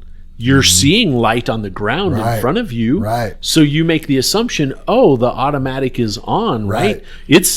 For me, it's a hiccup, man. I don't know what rule or law created that. To me, you shouldn't have any instrument panel lights whatsoever. You should be dark. Ever, right? And I know they do that as a safety. So like if you go through a tunnel, Right, and but that would have worked because if my instrument panel was off, I would have been like, my lights aren't on. Exactly. Now I know why the cop was turning his lights on behind me. People were trying to flag me Everybody down. was flashing. The guy next to you, roll down your window, turn on your lights. You're going the wrong way. You don't know which way I'm going. Hey, that reminds me, we had someone here that drives a maroon Chevy or GMC Sierra, maybe, Jim? Yeah. 1500 4-door that has... Sounds like Jack Domenico. It does, but, We but thought- it's not. Yeah, we thought it was Jack just Dang the it. car. I wish it would seem. Well, I don't know what's going on here. Well, they have... Talk to him about it. They have there's only one tail light, which is the right side, and there's only one of 3 brake lights, which again is the right side. So there's no cab brake light and no left brake light, like there's no left tail light. Gotcha. So, Get your act together. Might want to look at that, Yeah. right? Dude. That's for me, the brake light thing is huge. Yeah. Yeah, somebody hit you. Yeah, no lights in the back. I didn't realize, and I learned something today, but I didn't realize with your daytime running lights, there are no lights in the back. Yeah, no tails. No lights in the back. That is super dangerous. Yeah. So. The good news is your brake lights work, though. And you turn signal. Yeah, great. I mean, I made it home safely. So, Good. We're glad you're here. all right. We're I'm glad thankful for that. I'm Jim. glad to be here on podcast day. It's actually Friday if you think about it, because we're It off. is Friday. We got a 4-day weekend coming up. I do want to talk about last week and a little bit of the week before. I'm actually proud of JFW. I don't want to say this prideful or being cocky, but JFW, we give so many chances to people. I sometimes tell people it's hard to get fired here. It's not easy for us to be like, we don't want to give that guy another chance or girl, right? But we were able to, finally make a decision on 4 people that just were not a good fit to work here. And I got to tell you, honestly, I feel like JFW is a better place. I feel like it's lighter. I feel like we have a really good group of people that work here, and when you start focusing on the 4 negatives out of 100, you would think that's such a small percentage. I couldn't tell you how many hours I spent last week researching and confirming and getting the data to see if we actually need to let these people go. But I honestly feel like we're a better place because of it. One person was so hell-bent on us serving him and giving him, all the cream of everything. Like, this is what I need, and I need this, and I need that, and I need to make money, I need to do this. But he's going home early once a week or twice a week or calling off or not living up to his part of the deal. And at the end of the day, this all comes down to trust, right? And honesty and doing the right thing. Like, he wanted us to bend over backwards for him. He'd been here 3 or 4 weeks, but he wasn't coming to work every day, or he wasn't working the whole days. How are you going to make the money when you're leaving money on the table? You're not getting your percentage bump. You're not earning your PTO. That's what happens when you come to work every day. You get those things. If you don't, you're already not getting paid for a day at work, and you're not getting your percentage bumps. We had another guy, he was asked to grab a truck and decided to go home instead. His truck broke down. We made arrangements. We jumped through hoops. Kendrick and Casey hooked the trailer up. Scooby shuttled him over to the other yard, jumps in his truck and goes home. Doesn't want to drive that truck. But not only that, didn't say anything. Right. We had another guy, wasn't being honest with the way he was billing Rebel. And I'm glad we caught it, because we caught it for us. We also caught it for our customer, right? And I don't even remember. Then we had another guy. It's really sad. 50-something-year-old man faking doctor's notes, giving us documents that are made up from the internet, no address, no facility name. Yeah. Jim, I understand how serious that is, and I'm laughing because of how Ridiculous. Oh, it was ridiculous. I mean, you brought it in. You walked in the Dave office, right? That's what I call it now. Yeah. The Dave office. Dave 'Cause that's squared. all that's in there, right? Dave squared. And you held it up and you're like, look at this. It's ridiculous. It just has a doctor's name. Like you said, no address, no phone number, no information, no location, just nothing on this. And as you were holding it, I typed in fake doctor's notes. Right. Poof! The first one that pops up is that doctor's note. Same exact and you one. can see, just like you said, where he cut it out with a pair of scissors. Yeah. Yeah. It was sad. It And was it's just, pathetic, yeah. You know, I compare. Is that honest value? No. It's not honest value. There's nothing good about that. Dishonest. Yeah. Yeah, and the thing trust is gone. there was already an attendance problem. You know what I mean? And people are predictable. Like, I may not be the smartest guy in the world, but I understand people. You know, and when I see that you had somebody cover your shift on Saturday and then you have this phony BS excuse to leave on a Friday, great, bring us a doctor's note. Yeah. I knew I had him on Friday. Yeah. You know, Monday, when he handed me the fake one, it was like no surprise. It was like, of course this is what I get. Right. You know what I mean? And I'm not really trying to, you know, we're not mentioning names, so I don't feel like I'm throwing anyone under the bus, but these are the things that we deal with. But we have to verify. Even when I showed Brother Dave the note, he's like, well, you better do some research on that before you pull the trigger, because we have to know, yeah, right? and it's like, pull the research on what? There's nothing to research. Yeah, I mean, once we figured out the doctor's name, when I researched it, it was an obstetrician. And a gynecologist. Yeah. Both, right? Yes, One person, yeah. 2 jobs. Yeah. Yep. He was just going to be a gynecologist, then he looked into it and decided to get into optometry. Yeah, you guys both said it, that it's hard to get fired here, and we have to find all the facts. One of the emails was sent on this specific person was that, you know, he's down to his last chance. You know, we can't put up with this. The attendance so bad. I bet he loses it next week. Was the email. Right, the next day. And the next day, Yeah. this is where the doctors and the notes come up, and, you know, one of the emails back was, well, he didn't even make it to next week. Right. You know, and then that's when you're like, well, we should have just done something about it. Right. We're really bad. So there's a saying in business, and it's called hire slow, fire fast, right? And the reason they say that, and we're not great at this, we're actually terrible at the fire fast part, because we are a company of giving people chances. Yeah. You know what I mean? Like, nobody's perfect. I'm not perfect. I've been given chances, you know. Well, Super Dave, you are perfect. You probably didn't need a chance, but Oh, man, stop it. but Far from you know, hire people slowly so you could get to know them before you go to work with them every day. You know, I read this somewhere, if you knew when you hired somebody you can never fire that person, would you want to spend the rest of your life, the rest of your career working with that person, right? And before you take a job, if you knew you could never quit that job, is that the company that you want to work for, right? Yeah. That's why some of these companies have, 2, 3, 4, 5, 6 interviews, where this industry isn't built like that. This is the industry of driver needs a job and we need a driver. You know what I mean? And we get into bed with these people and then we figure out what we get. Super Dave does do a great job, weeding people out first, but sometimes we get a bad egg. People are not their real selves in an interview. We get the representative, right? The fire fast part is once you see somebody's true colors, they're not going to change. It's pretty much what you're going to get. Have we given people chances and they've proved that they are not that person? Yes. But 9 out of 10 times, once you identify that problem, it's a problem. A tiger can't hide its stripes, huh? Nope, sure can't. Yeah, and I know we've talked about it, Jam. You just did a great job explaining it. And it used to bother me that we don't fire faster because we're like, oh my gosh, we should have fired that person. We should have fired that person. Or, not that we should have fired them. They've done something wrong. They've lost their job. Yeah. I kind of want to go back it's not us. and say that, right? Right. They've done something.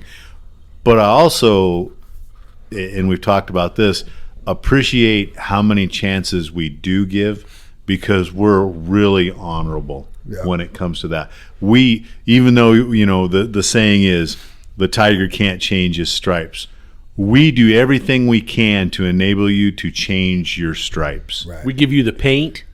We give Right? the stencil, brush, the colors, the time, brush, the whole 9 yards. Yeah. gloves, Yeah. the water to wash your hands when Yeah, you're right, done. yeah. Every right? opportunity. if you there make a is. mistake, we get you the eraser to get Yep. all that kind of stuff. But that's the good thing, because we're just trying to bring that honest value. And what if you can change your stripes? Right. Where do we end up? We've had that happen. Oh, we have. Yeah, But Jam said it. 9 out of 10, we haven't. Right. But then you get a phone call from a guy like Fabio, right, who says, "Hey, I made a mistake, and the way you guys treated me through that mistake was so kind and nice." I mean, that's who we are, Right. You know. Right. I'm thankful. I'm very thankful that we haven't lost hope in humanity. Yeah. Because I mean, we can sit here and those burns, when you get burned, Yeah. they stack up. They right? create You a get- raw spot. You get hardened. You get processed. You get, you know what I mean. You go through all of those things, and you have to. That's something I will give 1,000% kudos here to Super Dave. Yeah, exactly. You know what I mean? Because every person that shows up here is an open door, an open book for him. Yep. You know what I mean? Clean slate. Instead of just labeling them and going, oh, this person's not a good person. Yeah, I'm not going to hire that. This person's not a good. Every person is a new slate, man. Unless they got face tattoos. Oh, funny. Yeah, that's so true. I was going to mention that, Dave, that if you in Super Dave's position, if he just compared every interview to all the interviews he's had and how they turn out, we would never hire anybody, Dave. I say that. I mean, you do, Dave. You'd have to go. You have to give a new slate. I can't say it any better than you did, but it's so bad you'd never hire anybody, Dave. Right. But that's where you're thankful you sit down and you look at everybody we have here that's amazing. Yeah. Yeah. You know what I mean? And and we go through the list all the time. That's part of the shout outs. But I mean, the dispatchers, the shop people, the night shift, the wash bay, every single driver here that's a rock star. I mean, so much to be blessed and thankful for. A lot of good people at work. Oh, it is amazing. Yeah, when you sit back and you really, we had to handle the business last week with 4 people. Yep. That's 4 out of 150. Yeah, I can't think of anybody else right now that's a thorn. Right. So, Yeah, yeah, we're better for it. The thorn or the cancer, I was thinking when you Ooh, the cancer is even better. given 'cause it your spreads. description, Jam, and you don't affect that many people, and I don't remember the statistics, but we talked about how much better you are if you sit by somebody that's Better. smarter Yeah. or better. That's right? better than you. right? Yeah. But how much worse you are if you sit next to somebody that's not. Yeah, I know where you're going with that. Like that cancerous person affects 50. Oh, sorry. Affects like 50% of the people around them. Exactly, Dave. But that successful person only affects like 10%. Yeah, Right? but that because it's all our little sayings. The low road is easy, so that bad person can affect all this. Right. We talk about we ran across a little bit of it time managing up at 28. Yeah. We had some feedback. Well, that happens quite a bit. Well, because everybody thinks it's okay. Yeah. When that's the low road. Yeah. Well, there's certain things not okay, and I think we're becoming more clear about absolutely, what's yeah. accepted, because there's a couple sayings I got, right? So one is, you've heard it, when it comes to standards, it's not what you practice, it's not what you preach, it's what you accept. But also, the culture of the company is only as good as what we're willing to accept as a worst behavior. You know what I mean? That's our true culture. Well, the one new guy that we talked about that we let go last week. Oh yeah. He the trainer was like, he's an amazing driver. He's Great. an amazing driver. Yeah. We need a guy like this. He's an amazing driver, but he's got to go make money. He's got to go make money. He's got to go make money. You know what I mean? Right. Everything was centered Money, around money, that. money. He's got to go make money, So is he truly amazing? right? He could back the truck up. Yeah. It was amazing at that, like the driving part. Right. Yeah. Right. Is he- terrible. is he- But is the 4 weeks he was here, he missed like 5 days. Yeah. Well, He he was is late the or left complete early. package? No, not at all. And we'll take culture over skills any day, because we could teach people the skills. You can't teach culture or ethics or morals. Right. Right. You either got that or you don't. You know. So And that's where You can get it if someone helps you with it, though, Yeah. Jam. if you want it, And that's Yeah. the fire fast. We recognize that, But if we're helping and we can change that person, Yeah. there's that small chance. Yeah. But a guy like that needs to die to self or deny self a little bit and become more about the team in order to become a better person. You know what I mean? So Yeah, because the person we're talking about, wasn't that multiple jobs too? Weren't we? Oh, he was a self-proclaimed job hopper. He got in, did a ride along with one of our guys, and was just like, "Yeah, I jump jobs a lot." You know, I don't know how that. jump on.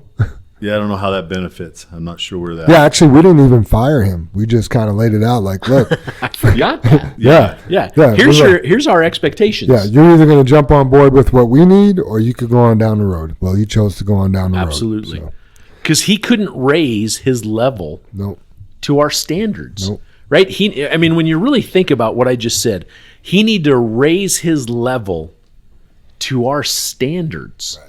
Right? That's saying a lot. Yeah. Otherwise, we would have dropped our standards to his behavior, which is not our culture. Absolutely. Yep. Yeah. Yeah, I don't know why it's just set with me when I've been writing emails and what you guys are talking about, Jam. You talked about the review on Facebook, I think it was, where they said that, I don't know, I don't remember the exact, but that we're terrible or they're terrible. They said they're a joke, but they spelled joke THER. Yeah. And Joke's on you, buddy. I thought it spelled was there.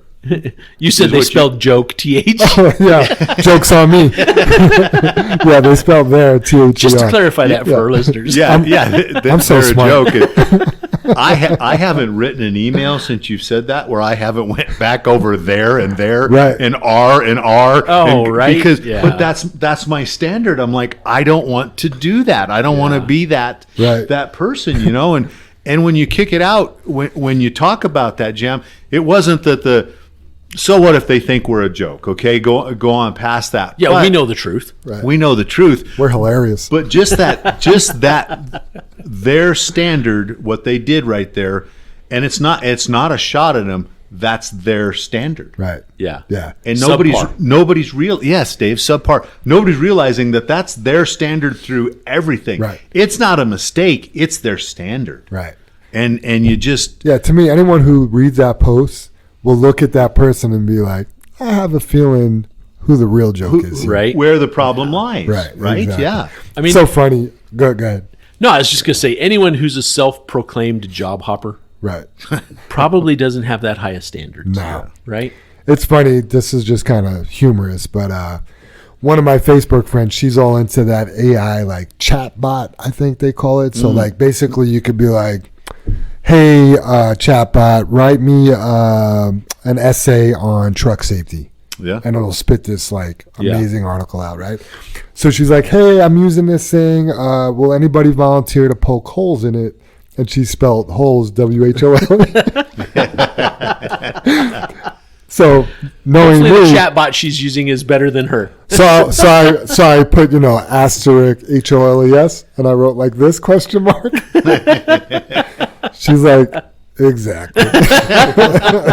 At least she answered that, Jam. yeah. Like, she paid oh, more man. interest to her English class. She could have wrote that Yeah. essay herself. She's actually a pretty smart person. She, the way I met her is I took a LinkedIn class like 10 years ago, and she puts on all these like social media and LinkedIn, and like this is just what she does for a living. But it was just funny, That is cute. to poke holes in it, and she spelled holes wrong. So Yeah, I mean, Jam, I try to go through my emails. I mean, really, it's like a 20-second email. I'm there 15 minutes Right. making sure that yeah, the autocorrect. But I'll write an email. Like my strategy is write the email and then go back and fix all the autocorrects. Yeah, Like, yeah, Oh, just- yeah, that one's wrong. That one's wrong. That one's Yeah. yeah. My thing is, right, get it all out, get your thoughts all out, then go back and edit it. Yeah. Right? Yeah. So. yeah. And But the worst still- is to end up sending it, and then you go back through the email. Oh, my God. And it's glaring then. Yeah, so I that wrote- you set it out. I wrote a letter for one of our drivers to give to his lawyer, which coincidentally I knew the guy from 15 years ago, or at least 10 years ago. And I write out the letter and I fix my typos. I print it. I give it to our driver. And then the next day, like it was still up on my screen, and I read it, and I'm just like, oh my gosh, like really? That's what you sent? So, all right, you guys got anything else for the discussion before we move on to questions from the audience? No, I know we kind of did a lot of harping, and I want to be sure everybody hears what we're thankful for, and how many amazing people are here. I hope everybody hears that, and I hope everybody looks around and sees it. And I hope they see and appreciate the change we are making or trying to make, right? Because continually. The good people see those others. Yeah, and the thing is, too, is some of those people that are no longer here, it may have been somebody's buddy. Like, I even had a driver say, hey, what happened to my buddy? I'm like, well, if he's your buddy, you better ask him. Like, I'm not giving you the full skinny. I'm not going to spill the tea on your buddy, you know what I mean? Yeah. But at the end of the day, they may have been cool. Like, being cool with somebody doesn't make them a good JFW fit. Like, he might have been a cool person and might have been a good guy to get a beer with, but he was not a good teammate. Yeah, it's back to the full package, Jam. Was that person really a full package? I mean, he's your buddy, but can you call him in the middle of the night and go, hey, my car broke down? Because he's got his phone switched off, because that's what he does? Right. Man, like the song says, when you're in the ditch in the middle of the night, you find it, and you make a phone call, you find out who your friends are. Yeah, I'm all your friends till about 8 o'clock.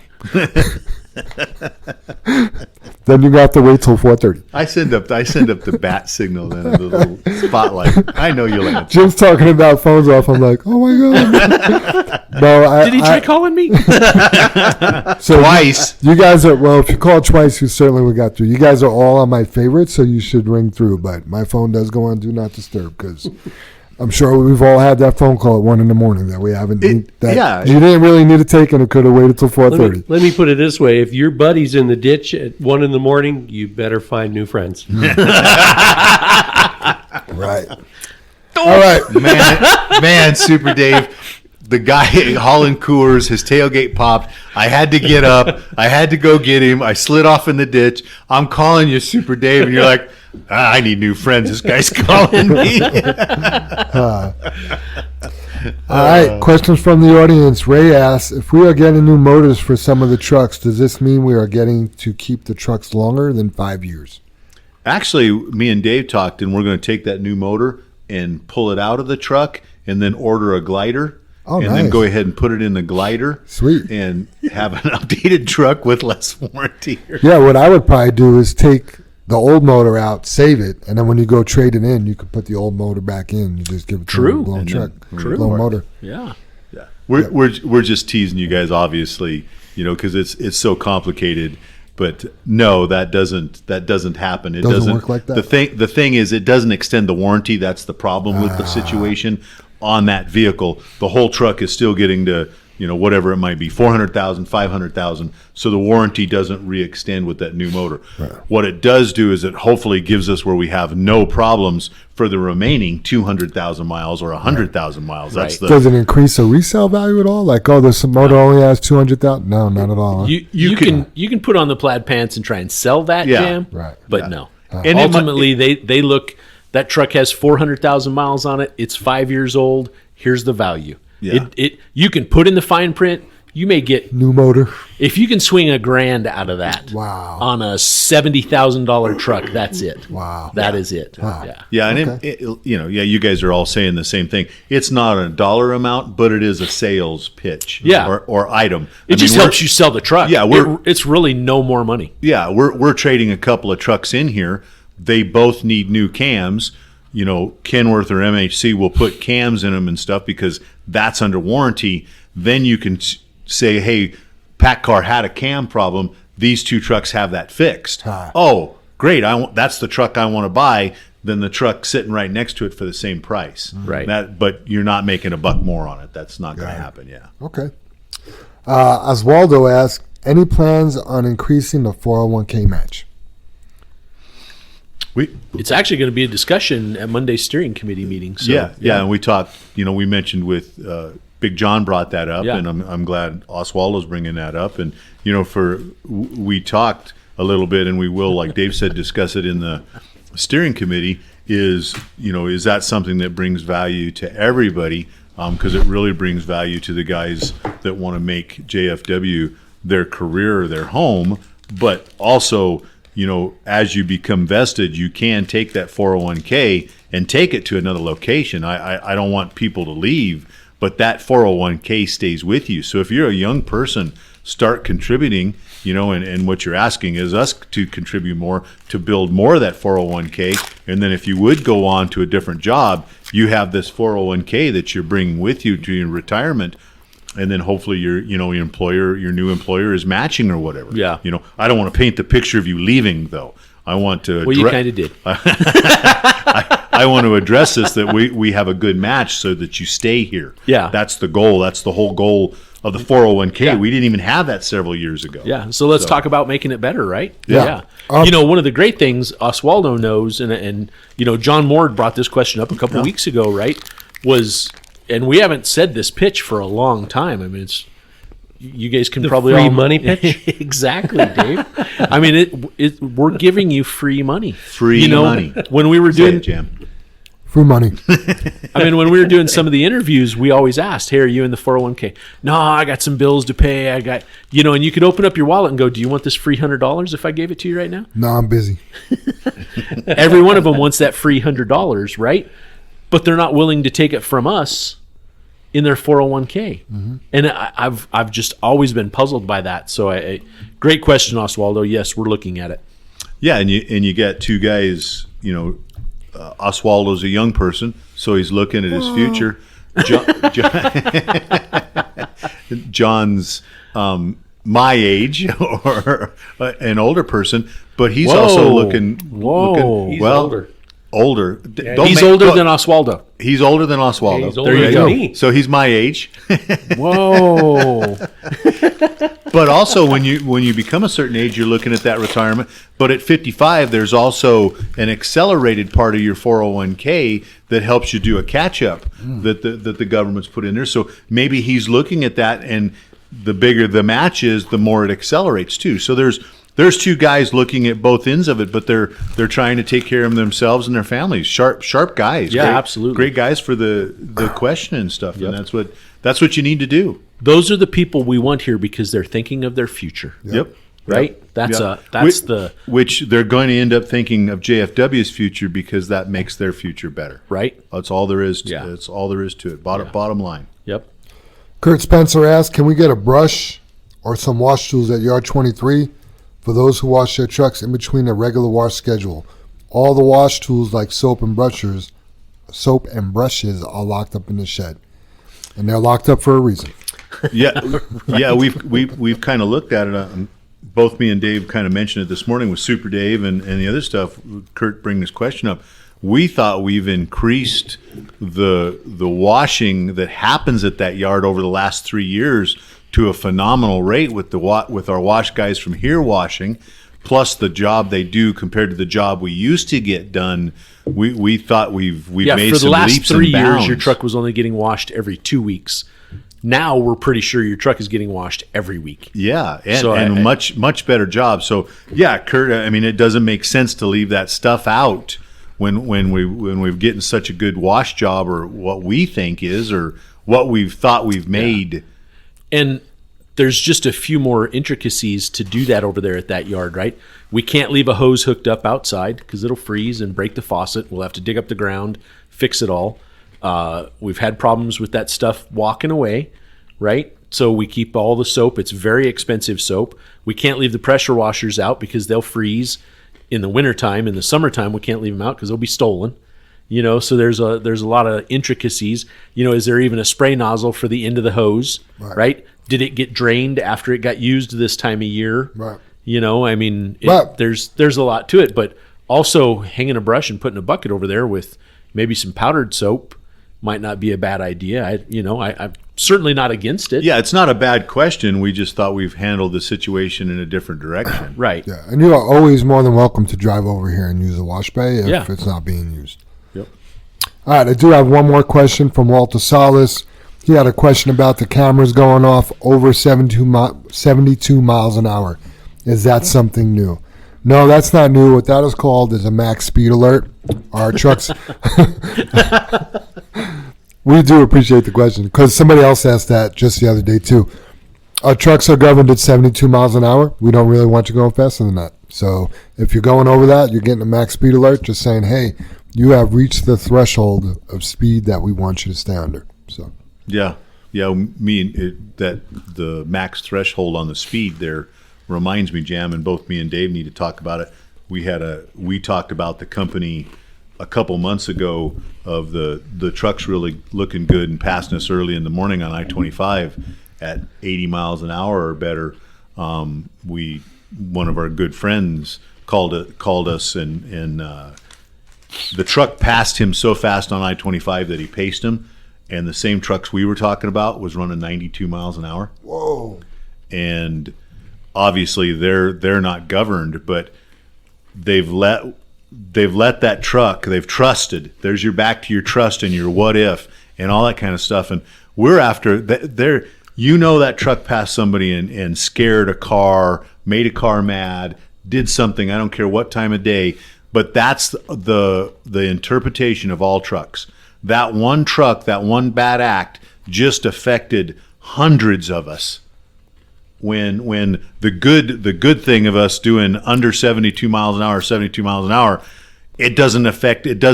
nobody's going, yay, you only running 72 miles an hour, but that guy going, holy shit, you're running 92 miles an hour. Yeah. That's the difference. Yeah. Well, that's the difference of keeping your license and not. You get pulled over anywhere doing 92 miles an hour. Oh, man. Even in a 75, right, Jam? Major moving violation. You're probably not going to work here for sure. Yeah, and I'm sure there's some guys that will listen to this go, there's trucks that don't go 92 miles an hour.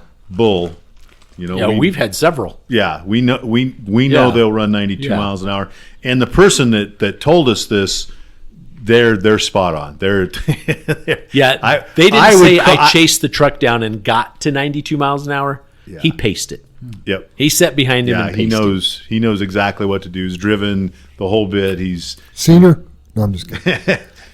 Senior would have outrun him and then slowed up. Going, they're doing 92. Hand out the window. Come on. Is that all that truck's got? Come on. You ain't making no money using the brakes. I guess rewind to the clocks and go back in time, and our trucks never had a limit. It was as fast as the truck could go, right? Yeah. Didn't matter if you were only out of speed when you were out of engine RPM, right? Otherwise, gearing your speed, and right, no matter your gearing, you were only out of speed when you had no more RPM to give it, right? Yeah. And you kept going, right? Yeah. We had triple digit trucks. Oh yeah. I mean, all over in the fleet. I mean, I wouldn't doubt that all the trucks we own today, I can just look. I have a simple calculator to do it. They would all do 92 miles an hour. I guarantee it. Oh, yeah. I guarantee you they'd do with 92. The gearing and the transmission. Yeah. They'd pull right to that with no problem. Yeah. There's nothing special about that truck. Especially empty. Yeah. But here's the deal. We went, and again, go back in time, and that first huge fuel crunch back in 04, 05, something like that, Jim, we couldn't afford fuel. It blew us away, and everybody's like, well, how fast your trucks run? And we're like, well, they run as fast as we can go, right? You know what I mean? And everybody's like, well, for X amount of speed, you save X amount of fuel. And we were like, what? We didn't, of course it makes perfect sense, but this was 20 years ago, right? So we coincidentally lower the speed, and they're like, listen, 72 is kind of a magic number, right? And we're like, well, let's try it. Well, lo and behold, man, our fuel mileage, we gained huge, right?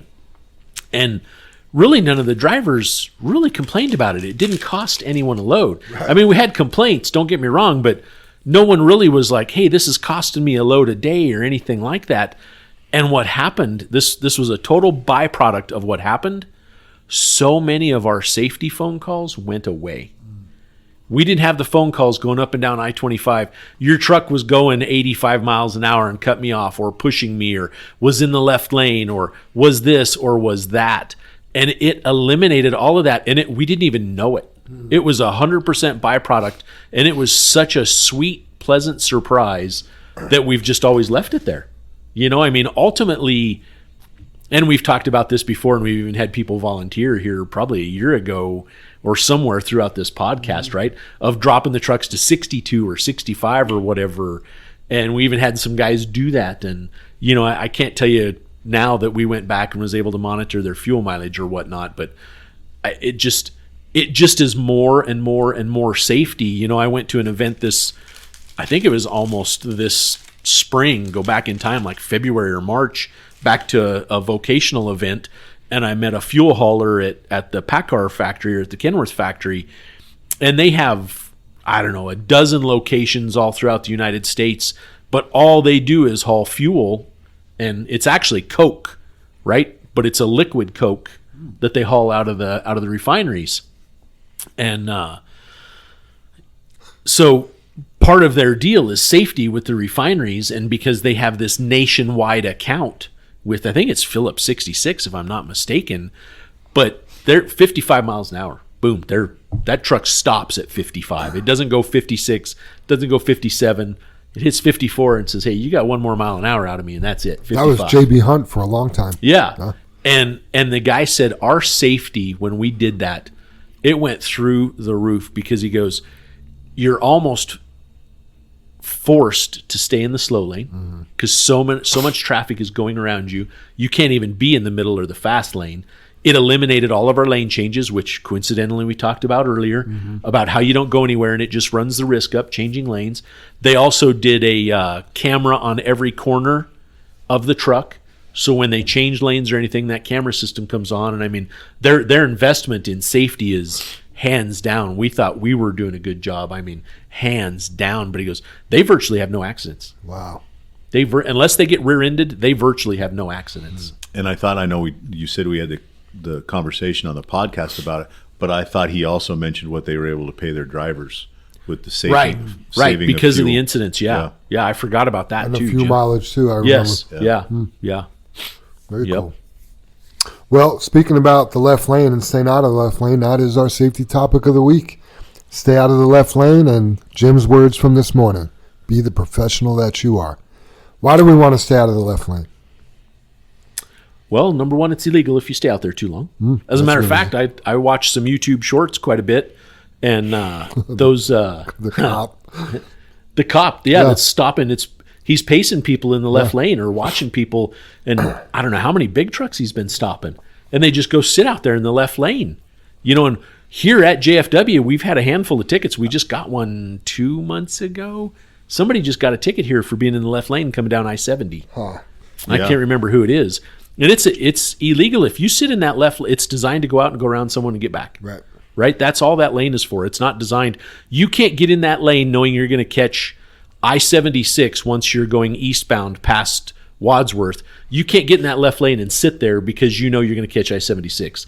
You need to work your way over. You can't clear back at Colfax. Go, well, I'm going to get off on 76. I'm just going to get in the left lane now. Right? You can't do it. It's illegal. Well, the law states that it's for passing. Yes. Right. So you have to get out past the car and get back over. Yep. Anybody want to read the tips and tricks so I can make it back for a Super Days High Road hauling? Yeah, I'll take it, Jim. Great. So, tips and tricks from Ray Davis. Just doing your job. So many times we hear this and need to be reminded of just doing our jobs. Pre-trip, pre-trip, pre-trip. Now that it's cold, we are popping our gates so they don't freeze. But when we do our pre-trip and walk around, we need to close them. Please make sure we are not forgetting to do this and just driving with them on the outside of the dogs. Bulkers, when you load a trailer, we need to clean the top hatch off before we close it. The material builds up and ruins the seal, and that takes time to fix and is 100% preventable. If there's not a good seal, the trailer leaks and air takes longer to blow off. You should think about the next person if you're just shuttling trailers, because the next person could be you. If we just did our jobs, took the extra minute, and went the extra step, we would be better for it. Hope all is well with the JFW family, friends, and listeners. Remember, safety has no blind spot. Look and lean. Sit up in the stool. Don't be a fool. Much love and respect. Always, Ray 0013. Yes, such great points, you guys. And I know, Dave said we wanted to make sure that we talked about being thankful, and Ray's tips in here stuff. Feels like, again, we're picking on things. Hey, prop your tailgate out open, but if you didn't walk around and do a good pre-trip, your tailgate's on the outside of your dogs, and you're running down the highway, you're leaving in the morning, and how you look. The bulkers, we ran into that. We had We had the plant call a few weeks ago and didn't want the trucks back because they were leaking so much, the bulk trailers. So a bulk trailer, for everybody that doesn't know, it's really a simple process, but it's quite I don't know, technical maybe? Technical, because you're taking that trailer and you're taking the blower on the side or a blower, another unit, and you're charging that trailer with air. You're filling it full of air. That whole trailer becomes an air tank. Yeah, a whole air tank, and then it's going to shove powder out where you open a hole. Along with air. That's how it empties. Yep, and that happens to be the bottom of the trailer or out the hose. So simple kind of system. How cool. You're going to fill something with air and you're going to force material out the bottom. But we were filling the trailer full of air. The hatches were leaking so bad that dust was coming out of the top of the lids. The trucks couldn't have been blowing off very efficient. We weren't bringing good value to the customer. And the complaint we had from the customer was, with so much dust blowing on, they were about to have inspections on their bag house and their system that they were afraid the plant wouldn't pass because of us, and didn't want the trucks back and the trailers back. And they're again good value, doing the right thing, all of that stuff. And Ray mentions, if you're out there and we it's dangerous to be up on top of those trailers and clean those lids. You have to be very careful. Use the railing. We don't want you falling off. A lot of the places have racks and different stuff. You can grab a ladder, you can walk up the back, but these are the stuff that needs to be done that really, maybe one of the trailers was pulled by the same person a bunch, and then somebody just had to shuttle it and they got stuck with that trailer. And there they were at the plant being told they couldn't come back. So it's all about how Ray starts this off, just doing your job. If you're bulking, that's part of your job. If you're in dumping, that's part of your job. If you're pulling the water tanker today, we noticed it was hooked to, one of the trucks was hooked to the water tanker over at yard 23. We've ran into that you need to clean out the valve on the water trailer. Because it fills, part of the water you're pulling has a lot of cement or the sludge left over in it that you need to clear the valve out. That's just part of doing your job so it works well for the next person. All this stuff adds up. Cleaning your cab out, washing your windshields. What if you just park the truck dirty and you're not coming in tomorrow and you know it. So you just stick the guy that's going to be in your truck with dirty windshields and mirrors and all that kind of stuff. Right. What a bummer. So thanks, Ray. Good, just doing your job. I got a text from Oswaldo. It says, Super Dave must have just started his high road hauling. It sounds like you left the room. And I was proud to tell him, nope. I went early so I could be back to listen to it because it is important. He has a sharp wit, doesn't he? Yeah, man, he's quick. Mikey says, be careful of Oswaldo. He'll roast you and you won't even know it. Right. I'm still catching up. Yeah. So, speaking of the high road hauling, let's hear it. All right. I'm sure it's a good one. Whip it. We're ready Whip for it. the holiday season. This is about Thanksgiving. So each holiday season comes with high expectations for a cozy and festive time of year. However, for many, this time of year is tinged with sadness, anxiety, or depression. What about those who just feel lost or overwhelmed or down at this time of year? Research and common sense suggests that one aspect of the Thanksgiving season can actually lift the spirits, and it's built right into the holiday, and that's being grateful. The word gratitude is derived from the Latin word gratia, which means grace, graciousness, or gratefulness. In some ways, gratitude encompasses all of these meanings. Gratitude is a thankful appreciation for what an individual receives. With gratitude, people acknowledge the goodness in their lives. In the process, people usually recognize that the source of that goodness lies at least partially outside themselves. As a result, being grateful also helps people connect to something larger than themselves, whether to other people, nature, or a higher power. As you gather with family and friends for Thanksgiving, It's a good time to conduct a personal thankfulness inventory. Learn ways to increase your thankfulness quotient and practice new methods of expressing gratefulness to those in your life. When asked, what are you thankful for? It's easy to offer up cliche answers like my health or my family. But to develop a lifestyle of gratitude, you will need to slow down and be intentional to look at all the aspects of your life. Your work, home, play, community, church, school, neighborhood, family. Because when you really take stock, there's so much to be grateful for. It might be specific people in your life or a job to pay the bills, a good customer service experience, to live in a free country, or have a car to get around. Food to eat, a place to live, fresh air to breathe, a kind word you received, a warm coat or a cozy bed, hot water, or just for a new day. The possibilities are endless. And there is a lot of research on gratitude. For an example, 2 psychologists, Dr. Robert Emmons of the University of California and Dr. Michael E. McCullough of the University of Miami, have done much of the research on gratitude.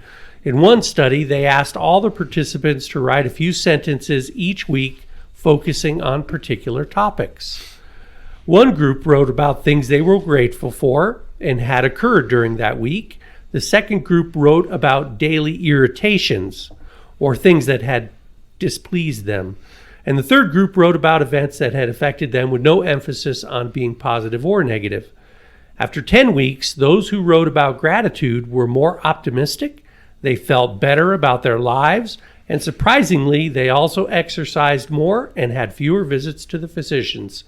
And those who focused than those who focused on sources of aggravation. Another leading researcher in this field, Dr. Martin Seligman, and we've talked about him before in the High Road Holland. He's a psychologist at the University of Pennsylvania. He tested the impact of various positive psychology exercises on 411 people. When their week's assignment was to write and personally deliver a letter of gratitude to someone who had never been properly thanked for his or her kindness, participants immediately exhibited a huge increase in happiness scores. This impact was greater than that from any other intervention, and benefits lasted more than a month. Of course, studies such as these cannot prove cause and effect, but most of the studies published on this topic support an association between gratitude and an individual's well-being. Gratitude is a way for people to appreciate what they have instead of always reaching for something new in the hope that it will make them happier, or thinking they can't feel satisfied until every physical and material need is met, because they never will be. Gratitude helps people refocus on what they have instead of what they lack. And, as with many things in life, this mental state grows stronger with use and practice. Try to counteract every complaint with something you can be thankful for. Find the little things that you enjoy: sunshine, fond memories, a text from a friend, a good song, or a kind person, just to name a few. Let us all celebrate this Thanksgiving by doing just what the holiday is meant for: giving and thanks for what we have right now, because if only we recognize the bad things, we can never appreciate the good. And the quote this week: be thankful for what you have, you'll end up having more. If you concentrate on what you don't have, you will never, ever have enough. And that was spoken by Oprah Winfrey. And let's all have a happy Thanksgiving for 2023. Amen. Thanks, Super Dave. Absolutely. That's awesome. That is really good. Nice job. Really good. Final thoughts, everyone? Do you want to go, Dave? Or you want to finish up? You got Man, I feel bad. Like what I'm going to talk about, Dave was such an uplifting article, and I'm railing, man. Wow. I don't know if I want to. So I want to go then, Dave. I don't want to be after I don't know you. whether. Yeah. I don't want him coming after my nice Thanksgiving piece either. Right. It kind of sucks. Please don't make us sad.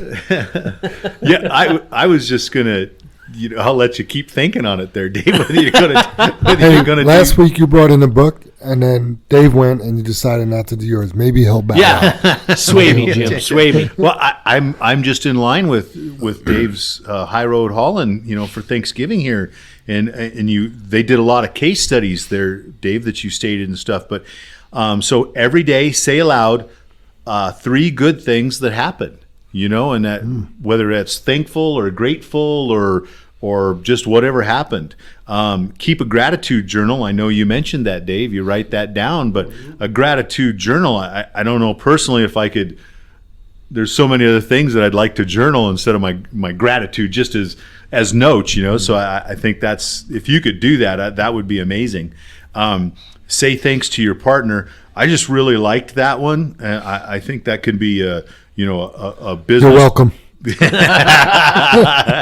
Exactly, Jama. Could be that partner has such a, could be anybody. Yeah, that could you- be could a be your lot of spouse. meanings to yeah, that, right? yeah. But then on top of it, for myself, first person obviously is Holly. Right. Of all these years of being together, to tell her thank you. That's hopefully I do that every day. This was a good one too, Dave. And I don't know, Super Dave. I don't know if it was in part of the studies any place, but cool a hot temper with a quick gratitude inventory. Ooh. And sometimes when you're just so pissed, okay, what do I need to be thankful for? What can I tell somebody thankful? In my personal case, I think that would really calm me quickly if I could do that or learn to do that.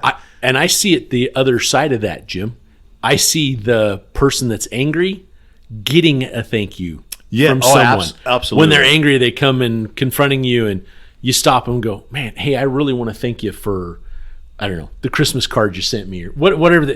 Throw something out there, and they're like, oh, man, now I can't be mad. I got to be nice. Wind out of your sail. Yeah. Right? Yeah. Right, yeah. I ran across something along those lines, Dave, where they were trying to deal with people, a confrontation, and the person said, I haven't had a problem with a confrontation when I've used this.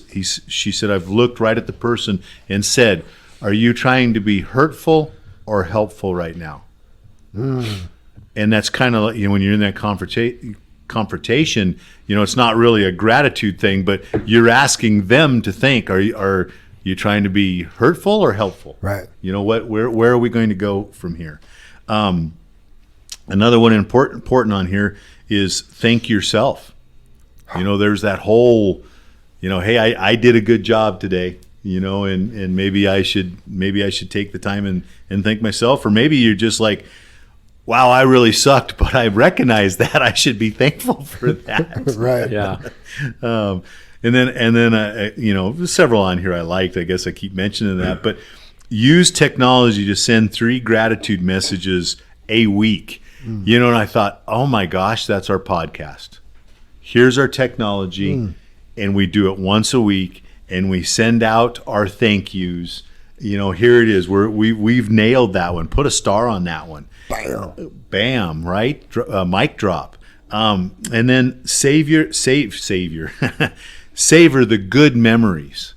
And I as over the, I guess since the loss of Mom in July, and we talk about ages and different stuff like that I'm really looking back on some of the good moments and how joyful they are, and just hoping, however we're emptying the marbles out of our jar right now, that we're building memories that are so good that you could put those in the jar, even though they're not real like that marble, and keep going.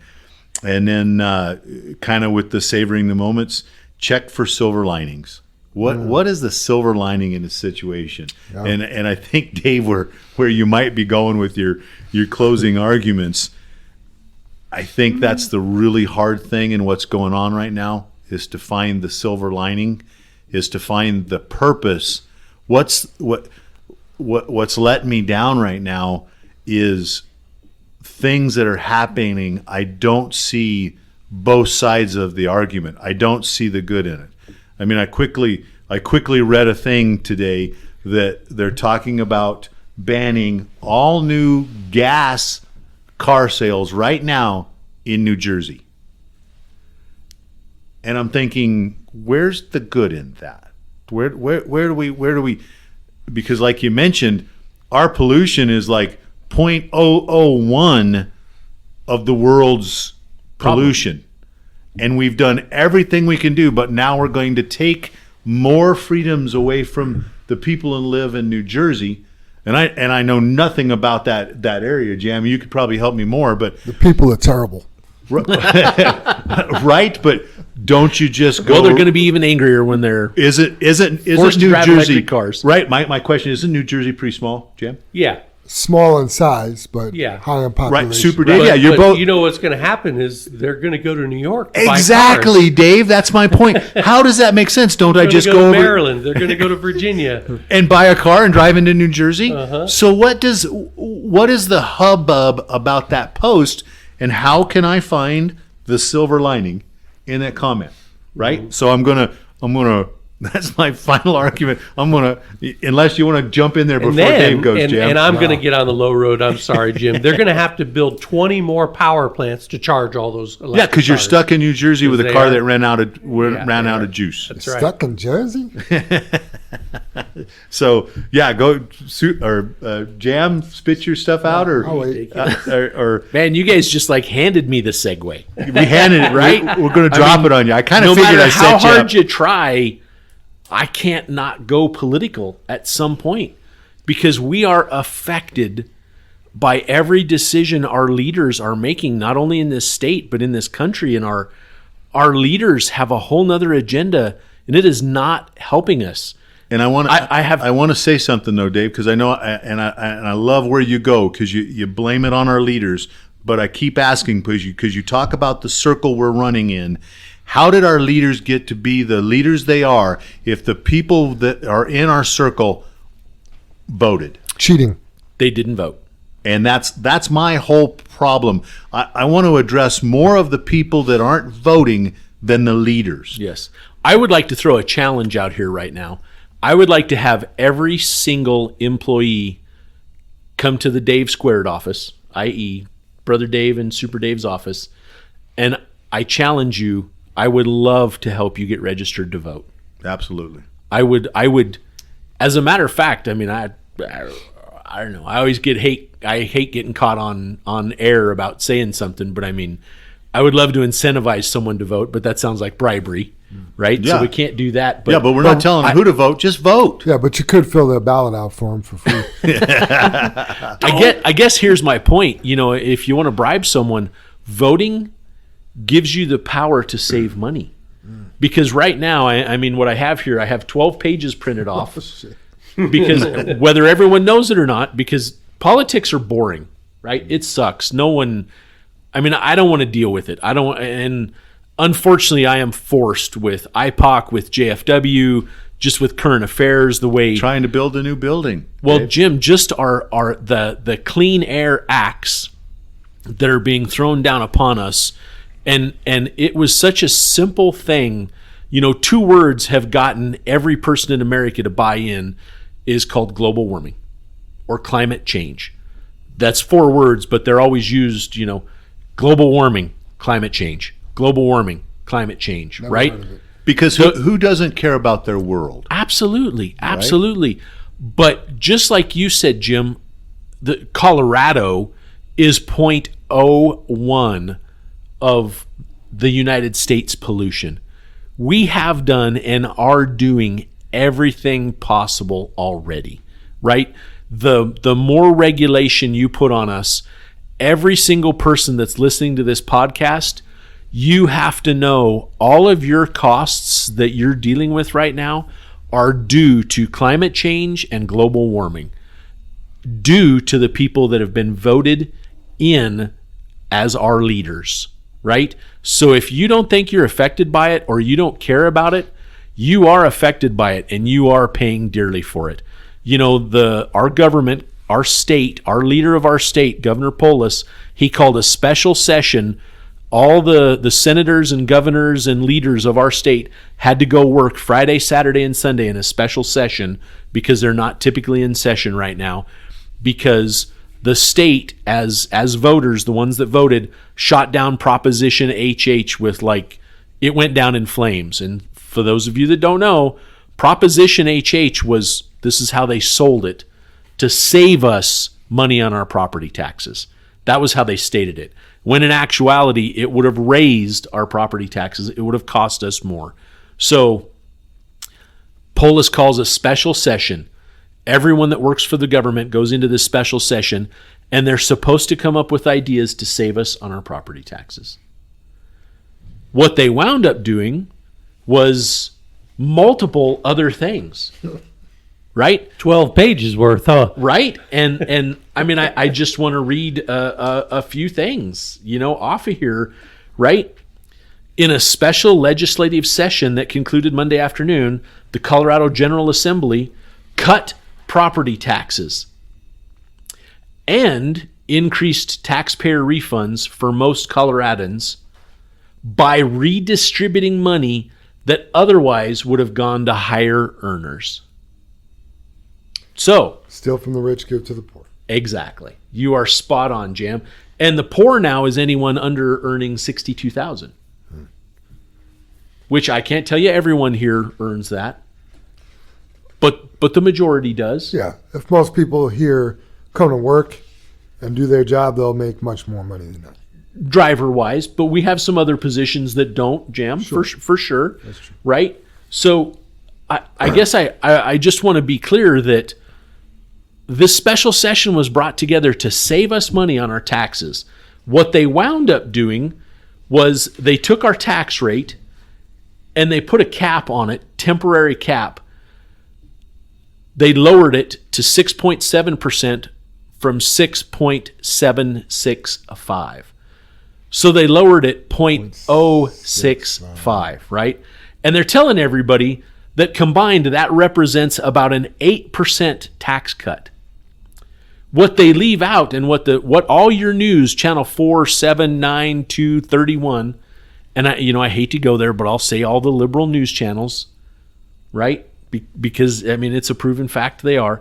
What they leave out of that number is that if they truly saved us an 8% tax cut, they forget to tell you that the value of anyone that owns any property in Colorado went up 40%.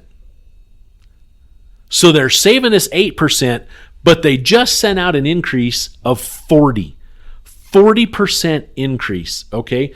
So right here in the article, to be clear, your property tax bill won't be lower than it was. The relief lawmakers passed will limit the increase caused by higher property values. They didn't create a special session to save us taxes. Nope.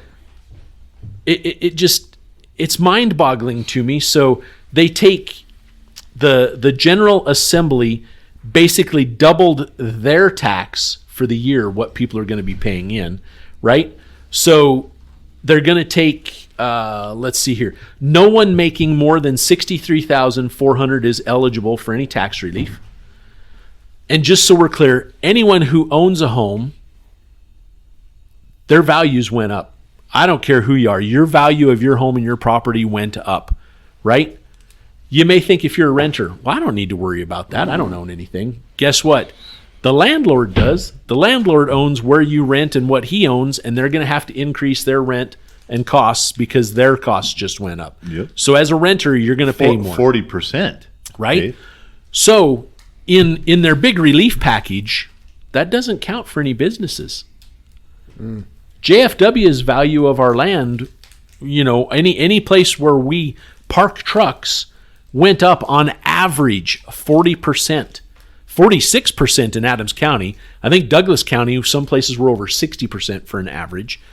So when that goes up, what happens to the places where you shop, like King Soopers, where you go buy, what if you shop, you need to get your prescriptions filled at Walgreens, yeah. or King Soopers where you get food.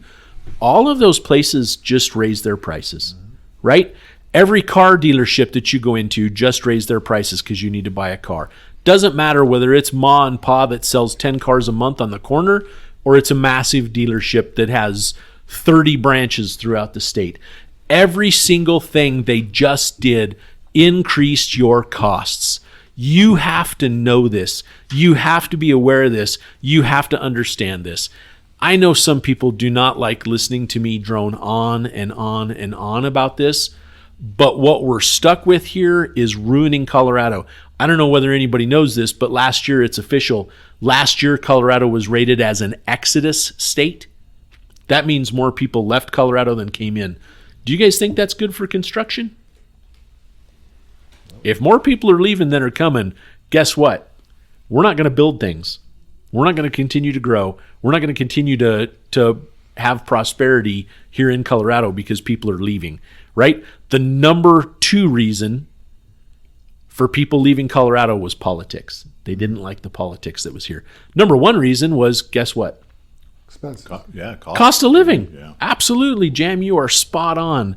So I just, man, I beg you, I plead of you, if you don't know me, I will graciously introduce myself. You all know where my office is. When JR comes by and points us out for any of the new guys, I will help you register to vote. If you live here in Colorado, you are allowed to vote in every one of these elections. It might be a city election, it might be a county election, it might be a state election. You know, November of next year, it's going to be a presidential election. And I guess I beg of you, I plead of you to please vote. I know we all get bogged down in just working. I cannot emphasize to every single person listening to this podcast how important your vote is. And I'm concerned about it just as much as you are, but between climate change and global warming, those 4 words are already being taken care of.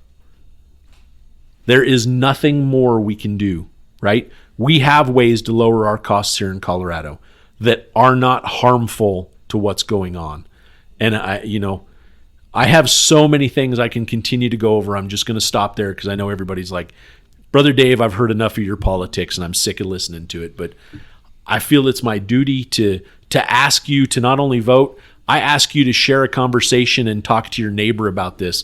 Talk to the person that lives across the hall in the apartment complex. Talk to the person at the grocery store, and when you're asking them why groceries are so high, or the person in front of you checking out complaining why groceries are so high, ask them if they vote. Ask them if they understand what wool was just pulled over our eyes to help with our taxes that did not help lower our taxes. You will be paying more this year for property taxes. There was no relief. And I hate to be a Debbie Downer because I am thankful. I'm thankful at this point we're allowed to do this podcast, and hopefully I can reach people. Hopefully everyone understands, and I'll apologize for those that aren't interested and don't want to hear this, but it's so important, and it's just crazy. We talked about this yesterday, everything's already so expensive. Like the increase on everything, whether you go get groceries or I was telling Brother Dave, both my dogs needed to go get checkups, $900 for both dogs and all their shots. And I mean, you can't go out to eat for less than $100. Everything it's like discouraging. You just want to stay home and, make some burgers on your grill and not go out and spend your money, I mean, I hopefully I can do it. I have a whole article on, I've talked about this, but the one bill that Polis just passed, any buildings over 25,000 square feet, they did lower it already from 50,000 to 25,000 square feet, they have to meet a green energy rating now, right? And so many businesses already are looking at leaving Denver and Colorado because they can't meet those greenhouse gas requirements on that building. And the costs to do that aren't worth keeping those locations open. So like, I'm making this up, but big businesses, hotel branches like, La Quinta or any of those that have space downtown, all of those facilities that are old enough, they still have gas, which who doesn't have gas? You have to have a brand new build in Denver because they don't allow gas, right? But yet I have a whole article that it's going to cost on average anywhere between $400 and $700 more per year to heat your home with electricity versus natural gas. And 10 years ago, natural gas was one of the cleanest products. Right. Think about the commercials that were out there. They sold us on natural gas. And guess what? We have a flippin' abundance of it. Right. They found a deposit up in Grand Junction area. We have more natural gas in the state of Colorado that it could feed the country. It's mind-boggling. It is. They actually looked at putting in a pipeline from Grand Junction all the way to flipping Seattle so they could load natural gas on ships and take it to other countries. Wow. That's crazy. Right? So, please what was that vote. hospital you were talking about? There's a new hospital. They were built on natural gas, and they're already going to get $1 million fine. They haven't even opened yet, Jam, and they're on the list. It's the brand new campus right there at I-70 and Highway 58. Yep. They're supposed to open like literally any day now. I believe it's Lutheran is what it's going to be. The old hospital, just to give you there's twofold. It's coincident you bring that up, Jam. So the brand new hospital, because guess what? They were inspected by the state, and a couple way left senators showed up there and wanted a tour. They're already going to be fined over $1 million the first year they're open because they can't meet the greenhouse gas requirements of a facility that size that Colorado is imposing on them. Doesn't make sense. That's over a $400 million campus. But guess what? To run their boilers, it's so much more efficient to use natural gas than electricity that they chose natural gas. They went through and said, well, how come you don't have so much more solar? The builder went to him and goes, do you know how inefficient solar is? We need good, solid power 24/7. Right. It's a hospital. It's a hospital, yeah. right? Solar doesn't survive the night. What if it snows for 3 days and all our panels are covered up? Our batteries won't last that long. Do you know the room it would take? Do you know the cost, the investment of all of that? It's not feasible. It's not possible. No matter how green you think it is, it doesn't work. Right. It's not there, right? So coincidentally, I just read about this yesterday, Jam. That hospital is in trouble because obviously their old one that they're moving out of is old, right? They just had a boiler go down. They've known they were needing boilers. They have 2 massive boilers there that heats their whole facility. They've been waiting for one to be delivered from Texas. So one of their 2 boilers went down. They're waiting for a replacement boiler to show up. The second boiler went down. So they're sitting there. They're trying to figure out other ways to heat their facility. They get in there, blah, blah, blah, blah. They get things going. They're able to heat. They're able to keep going. And keep in mind, this hospital's so old that they've invested over $400 million in a new campus that they're literally days or possibly weeks away from moving into. The state showed up and started fining them for the old one because the boilers aren't efficient enough to heat their facility. And I'm like, are you absolutely kidding me? They're getting ready to leave, and I don't want to say condemn because maybe someone will take it and can retrofit and upgrade and update, but they're building a whole new campus elsewhere, right? So the state shows up and starts fining them for their old campus when they're in the process of moving to a new one. Where they'll get fined at their new one. Yeah, nothing makes sense. That's where all due to climate change and global warming. And the thing is, we're there. We're doing the things necessary. It's the rest of the world that's not. Yeah. Stop choking us. Stop choking our economy. You are driving costs insanely through the roof. That's the reason they're saying because of the mandates of all the new electric vehicles, meaning the electric semis, the electric cars, all the manufacturers that are having to build those, the cost to create that, to engineer that, is so high, they're having to roll that cost onto their gas vehicles that we're purchasing. Wow. That's crazy. And then guess what? The feds give them a rebate for every electric vehicle they're made, right? So our tax dollars are funding that. I mean, please vote. It's so incredible. Please vote. Again, if you don't know how to register, I will come to your house and register. Hand me your phone, I'll help you register. All you need is an address. That's all you need. That's it. So I guess my closing arguments or my closing thoughts is please vote. Please register to vote. We are a dying state. We are starting to become a dying country because we have been sold a bill of goods that is not what it is. So, Yeah, not until our future is affected will anybody pay attention. And everybody we talk to says that it's because there's no common sense in it, that there will be a crash. Like you're talking, Dave, when Denver's broke because most of downtown is vacant. Yeah. What do you do? Yeah. There'll be so many problems that I kind of wanted to bring up, and I know you went political and stuff like that, and hopefully Rich doesn't mind. And what truck does Rich drive, you guys? 0025. 25. So if you don't know Rich, truck 0025. But before we asked or had the discussion with him about him running for commissioner there, he'd never voted. And I know that conversation me and you had with him. Or very little, Jim. Or very little. Or I don't know if he was registered in that ward, right?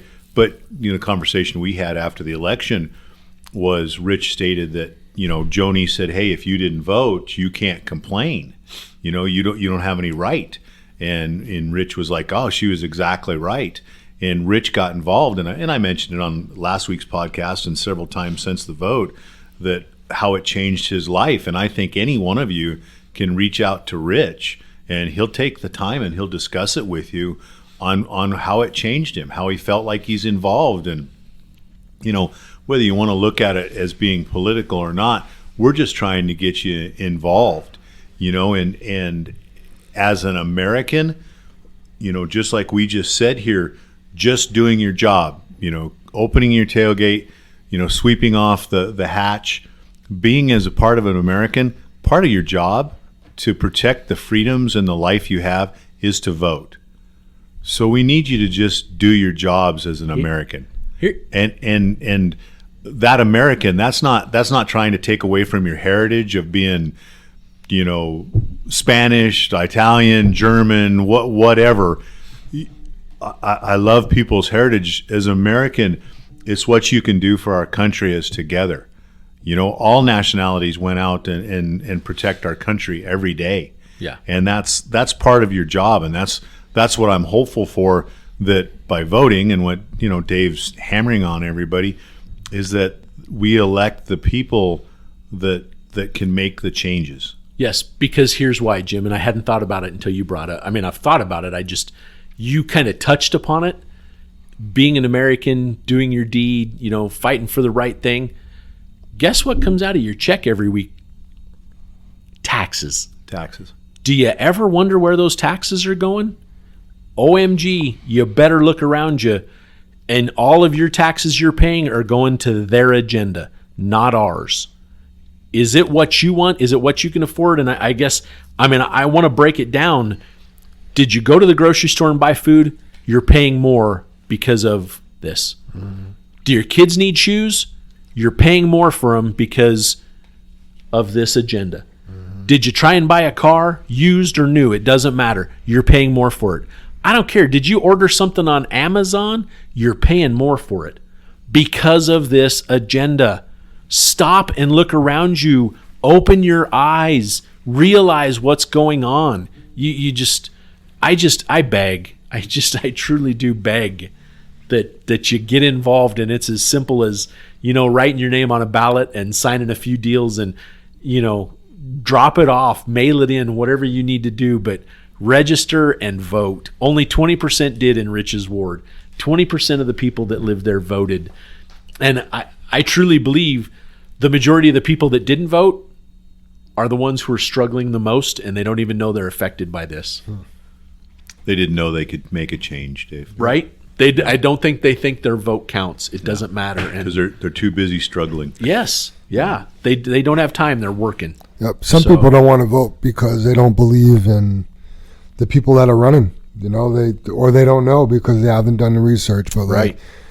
And I'm not going to sit here and tell you, right, that everybody's heard me do the Republican Democrat debate, whatever the case is. We're to the point, people. You have to vote for the lesser of two evils. Right? I'm not going to stand here and tell you one side's so much greater, but I do know one side believes in taxing you and taking more of your money, and the other side doesn't believe in that. right? They believe in generational wealth. They believe in helping you have a better life. Less government, all of that. So I guess, yeah, I mean, anytime you want to come in the office, let's chat. I will gladly have a conversation with you, and I promise I won't poke fun. I'll do my best to educate. So sweet. Soup, you got anything else? Happy Thanksgiving, everybody. Enjoy tomorrow with your friends and family, and eat a lot of turkey or ham or whatever you're having, and, count your blessings. Dave, I was like, so agree with you. Happy Thanksgiving, everybody. But it's funny when you say turkey or ham. Do you know the highest food, or the one of the foods for Thanksgiving that had the highest increase out of all the foods? Increase in what? Price? Cost. Turkey? Ham. Oh, yeah. Went up 30% is what they said on the news, Super Dave. Wow, wonder why. I don't know. And 30% more, again, like Dave said, to feed your family. So, but I don't want to go there, right? Let's end it. Happy Thanksgiving, you guys. Enjoy your 4 days off. Thank you for the Coors guys that are working. Thank you to the possible snow guys that are working. Yep. Thanks, Potter, for heading up the snow crew, the safety guys, everybody. I am so thankful for all of you. Sweet. I'm going to do my final thoughts. Really? By the way, we're doing baby. I'm sure it'll be good, Jim. We're doing maybe not. We're doing baby back ribs for Thanksgiving. I'm not doing turkey baby back, or ham. So that's our favorite. What time? Well, I'm doing 3 slabs, so there's enough. What time you want to come over? I'll be there. There you go. I thought you were the early guy on Thanksgiving. Like, you knock stuff out, like eat at 11 and you can kind of sleep the rest of the day. No, not 11 a.m., but we're not late. And it's 12:05. We're definitely just doing our little family this year, so we're not going anywhere. We're not doing anything. I'm making 3 slabs of ribs for me and my 2 girls. So Nice. It's going to be nice. Sounds delicious. Yep. Yeah. Anyway, something to be thankful for. Absolutely. My final thoughts, I had a good friend of mine message me on Instagram the other day, and he sent me a meme. It said, November is men's mental health awareness month, but nobody wants to talk about it. Right? So I'm like, let's talk about it. So we ended up going to have lunch. We happened to get some wings, which were really good over at Fire at the Mountain. But there was no emergency, but it was just good to have a friend, another man to speak to about what's going on in his life, what's going on in my life, stuff like that. And Jim, we've met up before, and I've been pushing for I wanted to have a men's group and all these other things. And just these past couple of weeks, I've had a couple drivers open up to me here at JFW, and man, there's a lot that goes on here. And we've all talked about all the life that happens here, but I know three guys were like, hey, I'm in counseling right now. I'm like, me too. I'm in counseling too. There's nothing to be ashamed of about that. You know what I mean? But it's important to have people to talk to. And I don't know, this morning when I was setting up for the podcast, I just felt really called to, start some kind of JFW group. It can't be a men's group because we do have women here as well, that if they're having some issues that they want to talk about stuff, I want them to feel welcome too. Or perhaps a prayer group, obviously would be faith-based, that we meet once a month in the morning before work, or I don't know. Basically, I'm just spitballing. If you have some ideas or you want to be part of that, please let me know. I think me and Freddie had started talking about this one time, and there just wasn't a lot of interest, or there was a reason we couldn't pull it off. And I don't want to overcommit either because, family's important, and, we all have families we got to get to. But I don't see why we couldn't meet once a month, where people could either talk about something that's going on in their life that they want prayer for, or just, talk in general, or if you're not comfortable talking in a group setting because of confidentiality and you got something you need to get off your chest, I'm always available, or if you have that person in your life, I encourage you to talk to them. So that's my final thought. I am also very excited for Thanksgiving, very thankful. I hope everybody's safe. Please pay attention on the roads. Thanksgiving is a known evening for lots of accidents. I think it's also a really big night to go out. There's a lot of partying going on after Thanksgiving dinner and stuff like that. So watch out for the drunk drivers and all that stuff. So also don't forget to like and subscribe to the Channel 23 podcast. Smash that follow button. Also don't forget to go back and listen to episode 72. to help find Amber's mom. Links to her story will be in the description of today's podcast as well. Let's say the creed and get on out of here. All right. Great. Together we face and overcome all that stands before us. Together we are accident-free.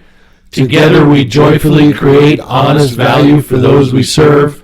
Together we celebrate our differences and respect those with whom we work.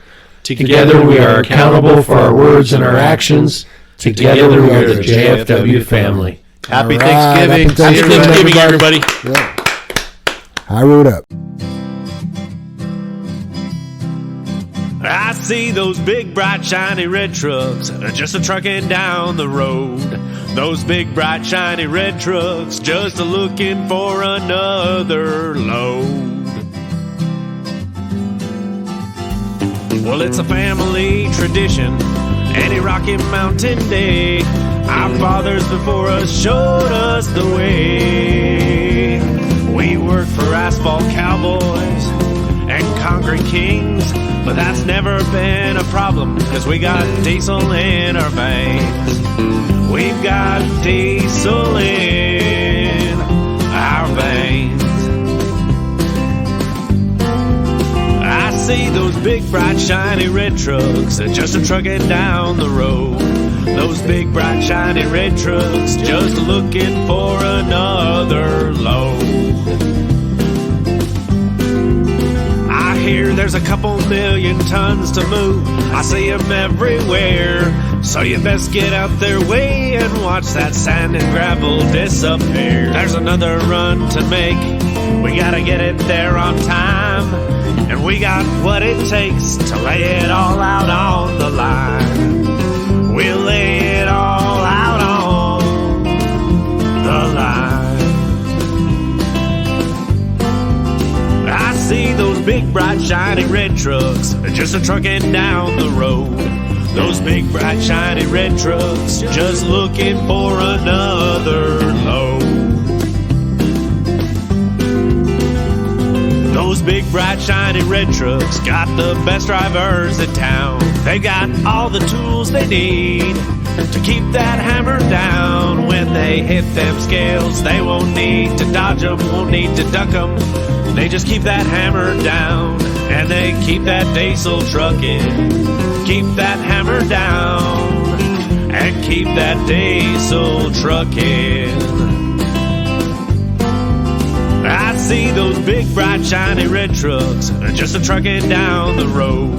Those big, bright, shiny red trucks just a looking for another load. They just keep them doors closed, keep them butts in their seats, cause those customers are calling, and those red trucks can't be beat. They've gotta put the hammer down and pick up another load. Get it off the ground, keep them eyes open and on the road. Keep them eyes open on the road.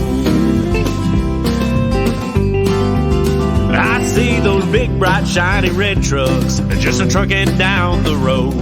Those big, bright, shiny red trucks just looking for another load.